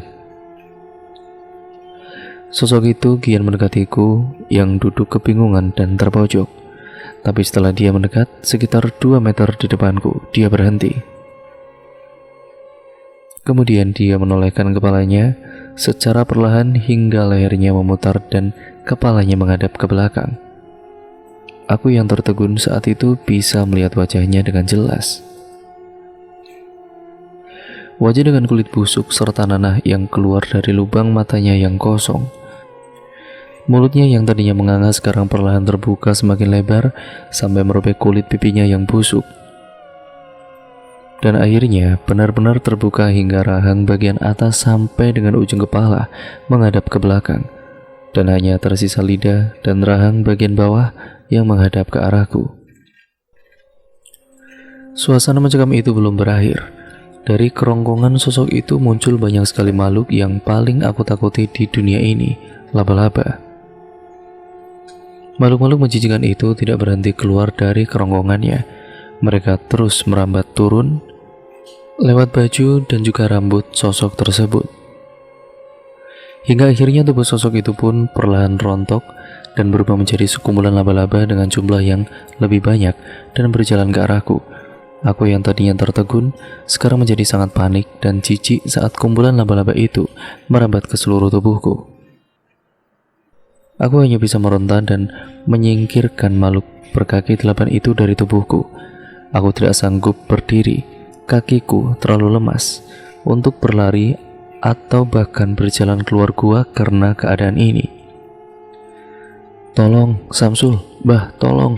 Aku menutup mata, berteriak sekuat tenaga seperti anak kecil sambil masih mengibas-ngibaskan tangan dan kakiku agar serangga-serangga sialan ini pergi dari badanku. Setelah teriakanku berakhir secara tiba-tiba, aku tidak merasakan lagi ada sesuatu yang menempel pada kulitku. Saat membuka mata, serangga itu lenyap, tidak ada seekor pun yang nampak. Yang terlihat di mataku saat ini hanya cahaya bulan yang menembus air terjun dan mangkok emas di depanku yang airnya telah habis dan berganti menjadi sebuah benda kecil yang memancarkan sinar berwarna merah terang. Dengan langkah kaki tergontai, tangan kiriku memegang bebatuan di sampingku agar badanku tidak terjatuh. Dan tangan kanan yang membawa batu merah itu, aku pun berhasil menembus derasnya air terjun. "Bah, Samsul," teriakku kepada mereka sambil mengangkat tangan, menandakan kalau apa yang aku lakukan telah berhasil. Mereka berlari ke arahku dan Samsul yang sampai lebih dulu langsung memelukku dari samping dan membantuku berjalan. "Diterima?" tanya Samsul sambil melihat isi genggaman tanganku. "Batunya biar aku bantu bawa, sekarang ayo kita minggir dulu." Ibu Bahnur yang kemudian mengambil batu itu dari tanganku dan memeluk badanku di sisi yang lain agar aku bisa berjalan lebih cepat lagi. Kami bertiga tidak seberapa jauh dari air terjun. Kami duduk di samping api unggun yang sudah disiapkan oleh Samsul sebelumnya. Sambil mengganti bajuku yang basah dengan pakaian berbahan kain tebal pemberian Bahnur, aku menyalakan rokok, menghisapnya dalam-dalam, lalu mengembuskannya ke udara. Pertanda perasaanku yang lega karena ini semua sudah berakhir. "Apa yang tadi kamu rasakan waktu di dalam?" tanya Samsul memulai percakapan. "Aku gak ngerasain apa-apa, Sul. Tapi tadi ada sosok wanita bermuka busuk yang muncul di depanku. Apa itu sang penunggu gunung?" jawabku sambil menikmati sisa rokokku. Samsul terdiam dan menoleh ke arah Bahnur. "Ya mungkin," jawab Bahnur. "Mungkin," balasku dengan heran. Tidak ada yang tahu pasti wujud sang penunggu gunung. Dari beberapa orang yang sudah melakukan ritual, mereka selalu melihat sosok yang berbeda-beda. Tergantung sosok apa yang paling ditakuti oleh orang tersebut. Jawaban Bahnur membuatku terdiam. Beliau benar, hingga saat ini, selain laba-laba, hal yang paling aku takuti di dunia ini adalah sosok perempuan berbaju putih yang muncul di rumah Eyang saat aku kecil dulu. Sebenarnya itulah alasanku tidak mau tinggal di rumah itu, dan juga alasan kenapa aku selalu pergi berlama-lama meninggalkan rumah, karena perempuan itu selalu menghantuiku saat aku berada di sana. Sepertinya kita nggak usah lama-lama di sini. Ayo kita langsung ke rumah dan langsung kita membuktikan hasil dari ritualmu, lanjutnya Mbah Nur. "Baik Mbah," jawabku. "Sul, kamu ajak temanmu balik ke rumah dulu," ucap Mbah Nur pada Samsul, dan dia langsung mengajakku kembali ke rumah Mbah Nur. Kami berdua berjalan melalui jalan yang sama ketika kami berangkat. Langit sudah tidak secerah saat berangkat tadi. Awan gelap sudah mulai berkumpul menutupi bulan dan bintang yang bersinar terang sebelumnya. Muncul tanya di kepalaku, kenapa sebelum aku melakukan ritual tadi, langit sangatlah cerah dan mendung datang setelah selesai melakukannya. Mengingat sekarang adalah musim hujan, di mana hal itu sangat jarang terjadi. Apakah semesta benar-benar mendukungku? Dengan pertanyaan yang terus muncul di dalam kepalaku, akhirnya kami berdua sampai di rumah Mbah Nur. Napasku terasa berat karena kelelahan di tengah udara yang mulai dingin. Samsul menyuruhku untuk istirahat sejenak di kamar. Dia membawa 4 batang lilin dan memasangkan di tiap ujung meja kamar. Buat apa, Sul? Tanyaku. Nanti ya kamu tahu sendiri, jawab Samsul yang kemudian memberitahuku secara detail apa saja yang harus aku lakukan saat pembuktian nanti. Aku pun merebahkan badanku di ranjang. Namun tidak lama setelah itu, terdengar pintu depan terbuka. Terlihat Mbah Nur datang dengan membawa benda berbalut kain putih lusuh. Sepertinya itu kotak kayu milikku. Aku urungkan niatku untuk beristirahat dan langsung menghampiri Mbah Nur yang baru beberapa langkah memasuki rumah. Gimana, Mbah? Tanyaku, bagai bocah kecil yang melihat ayahnya pulang ke rumah membawa mainan baru.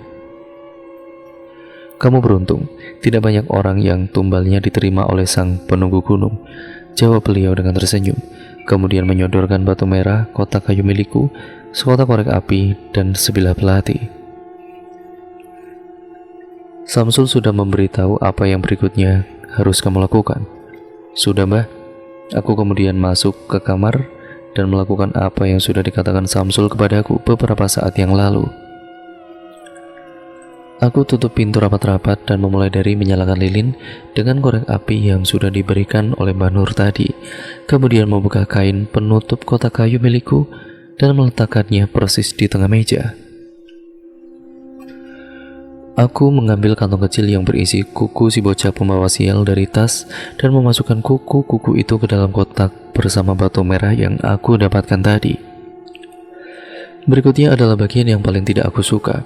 Aku harus menyayat jariku dengan belati dan meneteskan darahku ke atas kotak, dan itu sangat menyakitkan. Kemudian langkah terakhir, aku harus membaca mantra yang telah diajarkan Mbah Nur kepadaku. Jujur aku sangat tegang saat ini. Kotak kecil yang terbuat dari kayu jati yang sering aku bawa ke sana kemari. Saat ini benda itu bergetar perlahan dan berangsur-angsur menjadi getaran yang sangat keras. Tepat di depan kedua mataku, aku tidak pernah melihat ini sebelumnya. Saking keras getaran tersebut dan menyebabkan meja pun ikut bergetar, yang menyebabkan lilin-lilin di sampingnya berjatuhan. Badanku gemetar dan aku jatuh terjengkang. Perasaanku campur aduk antara takjub dan juga takut. Takjub karena aku belum pernah melihat hal yang seperti ini sebelumnya. Takut karena aku tidak tahu apa yang akan terjadi selanjutnya. Kemudian saat kotak tersebut tiba-tiba berhenti, tetesan darah yang ada di atas kotak itu seperti mendidih dan menguap ke udara, dan kemudian hilang tanpa bekas. Masih dengan perasaan takut yang menyelimuti, kuberanikan diri untuk membuka kotak itu. Saat aku menyentuhnya, kotak itu terasa sangat panas seperti kayu yang terbakar, hingga aku tidak mampu membukanya dengan tangan telanjang. Aku melepas pakaianku yang aku kenakan, melilitkannya ke tangan, dan akhirnya berhasil membuka kotak itu. Mataku berbinar-binar, senyum lebar langsung menghiasi wajahku. Tanganku merogoh isi kotak itu dengan gemetar. Aku menggenggam 3 lembar uang 100.000 dan 2 lembar uang 50 ribuan. Tapi senyuman itu tidak bertahan lama. Perasaan senang yang beberapa saat tadi aku rasakan berubah menjadi kekecewaan saat mendapati uang yang aku dapat dari ritual ini tidak sesuai dengan apa yang aku harapkan. Krek, kamar terbuka. Mbah Nur masuk ke kamar dan Samsul yang hanya diam di depan kamar dengan wajah penasaran. Bagaimana? Sudah dapat apa yang kamu mau? Sudah, tapi kenapa yang aku dapat hanya segini, Mbah? Apa tumbalku kurang? Biar aku jelaskan dulu. Apa yang kamu lihat barusan cuma permulaan. Di detik ini jiwa dari orang yang anggota badannya kamu jadikan tumbal sepenuhnya akan menjadi milik sang penunggu gunung. Raga orang itu tidak mati, tapi kondisinya akan sekarat seperti mayat hidup karena jiwanya sudah kosong. Lalu setiap kali kamu memasukkan anggota badan orang itu ke kotak kayu, itu akan berubah menjadi uang. Semakin besar anggota badannya, semakin banyak uang yang akan kamu dapatkan. Tapi jika raga orang itu meninggal, maka perjanjianmu juga akan selesai. Jadi lebih baik kamu rawat orang itu dan mengambil anggota badannya yang bisa terus bertumbuh. Seperti kuku atau rambut, walaupun yang kamu dapat tidak seberapa banyak, tapi paling tidak raganya masih bisa terus hidup. Jadi selama orang itu hidup, aku bisa terus dapat uang, Mbah. Benar. Dan sekarang ritual pesugihan ini sudah selesai. Kamu bisa istirahat dan pulang besok pagi. Kalimat dari Mbah Nur itu mengakhiri percakapan kami malam ini, dan beliau keluar dari kamar. Aku pun membereskan kamar, membungkus kotak kayu milikku dengan kain seperti semula, dan memutuskan untuk tidur. Karena aku tidak sabar menunggu pagi tiba dan pulang ke rumah untuk menuai hasil dari semua yang aku lakukan kemarin. Cahaya mentari menyusup dari celah genteng dan langsung menusuk mataku yang masih terpejam. Seketika aku terbangun dan menyadari hari sudah siang.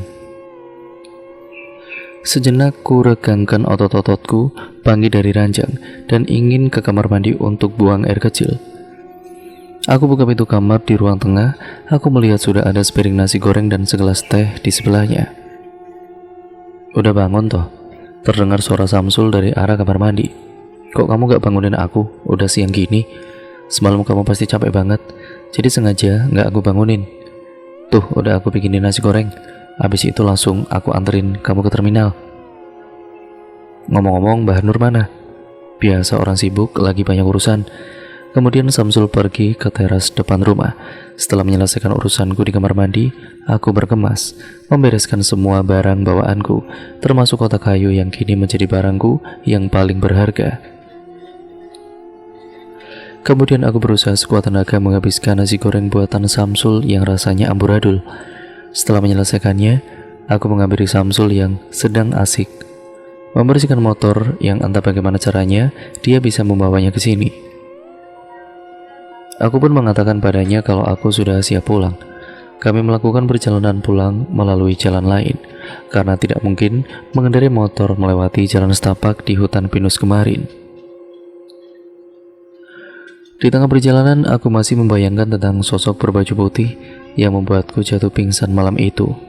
Apakah benar dia sang penunggu gunung?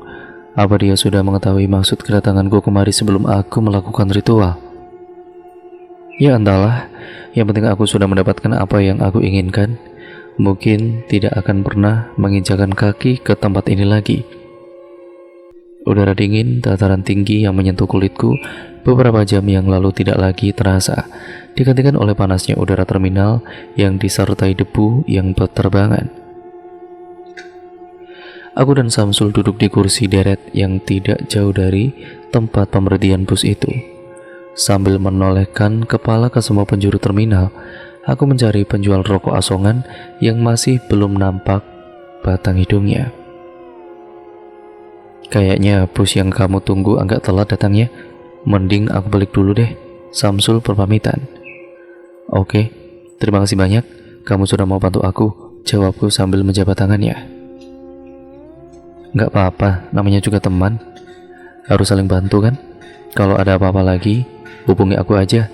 Pala Samsul mengakhiri percakapan, kemudian pergi dan menghilang di balik kerumunan orang. Aku tiba-tiba teringat beberapa hari aku belum mengecek ponsel sama sekali. Kurogoh isi tasku dan aku menemukan ponselku yang sudah mati.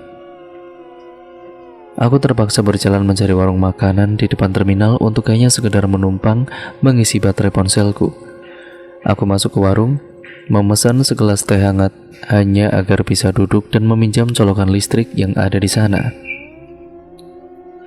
Lagi pula, uangku tidak akan cukup untuk naik bus jika harus membeli makanan di sini. Kabel pengisi baterai sudah tertancap ke ponsel. Aku menyalakannya untuk melihat apa ada pesan atau panggilan masuk selama aku berada di dusun terpencil itu. Kemudian secara bertubi-tubi muncul pemberitahuan di ponselku.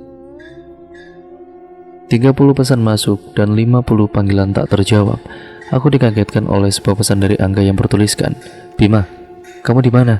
Ponakanmu ini meninggal." Seketika aku terdiam, namun tidak lama aku terkekeh senang. Akhirnya bocah ingusan itu meninggal juga. Dari kejauhan nampak bus berwarna hijau datang dari pintu masuk terminal menuju ke tempat pemberhentian bus. Itu bus yang aku tunggu. Tanpa banyak kata, aku meninggalkan uang teh di meja dan langsung berlari ke arah bus. Aku ingin segera pulang.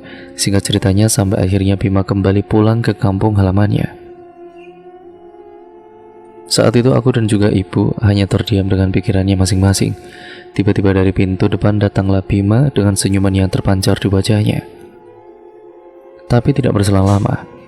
Tentu dia harus berusaha mengendalikan perasaannya, apalagi dia harus menyambut kedatangan para warga yang datang ke rumahnya, yang beberapa di antaranya termasuk rekan-rekan kerja kakaknya.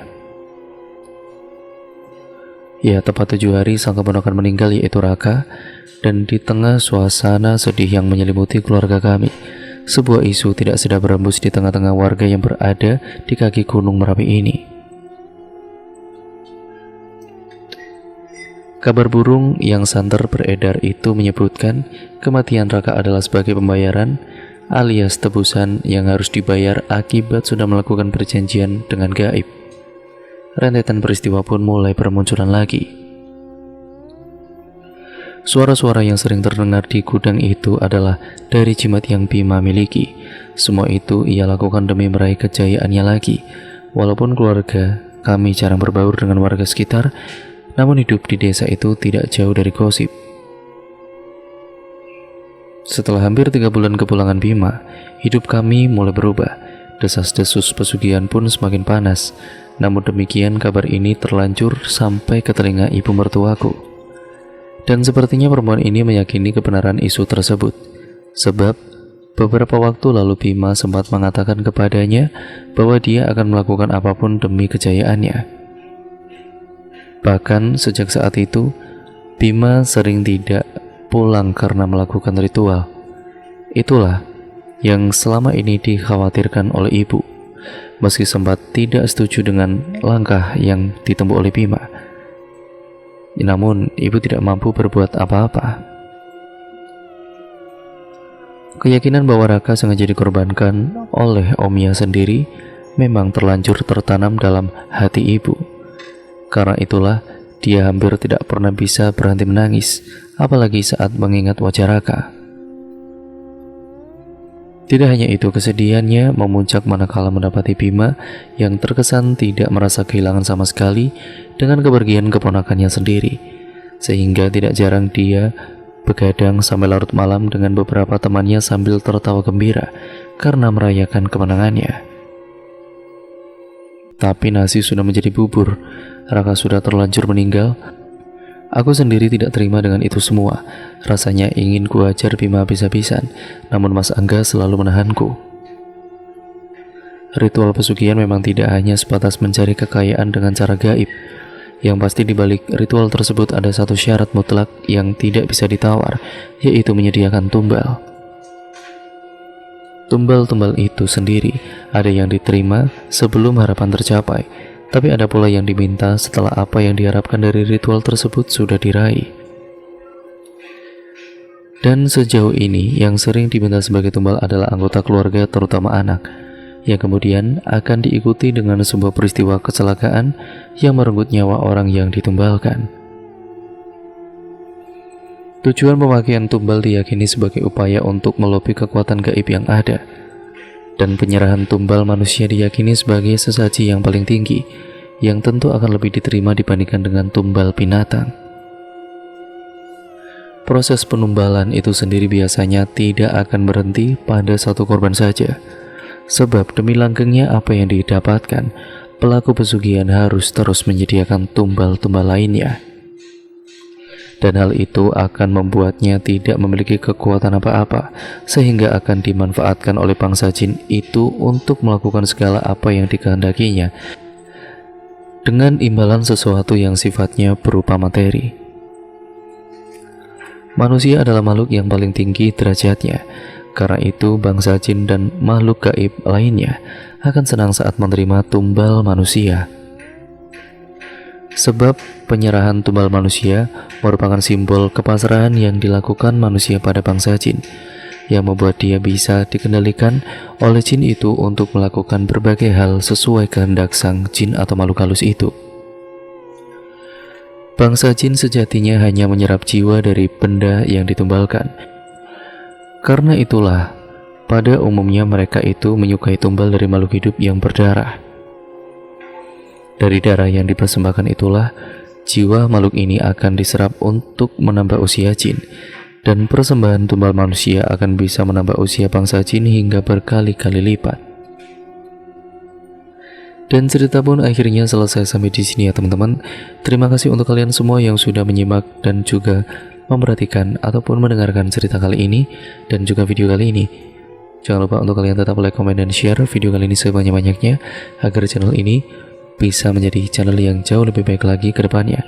Terima kasih atas dukungan kalian selama ini yang telah mendukung channel ini dari awal sampai sekarang ya teman-teman. Dan terima kasih pokoknya atas dukungan kalian itu, karena channel ini bisa sampai sekarang ini. Ya tentu saja tanpa dukungan kalian channel ini tidak akan sampai sekarang ini.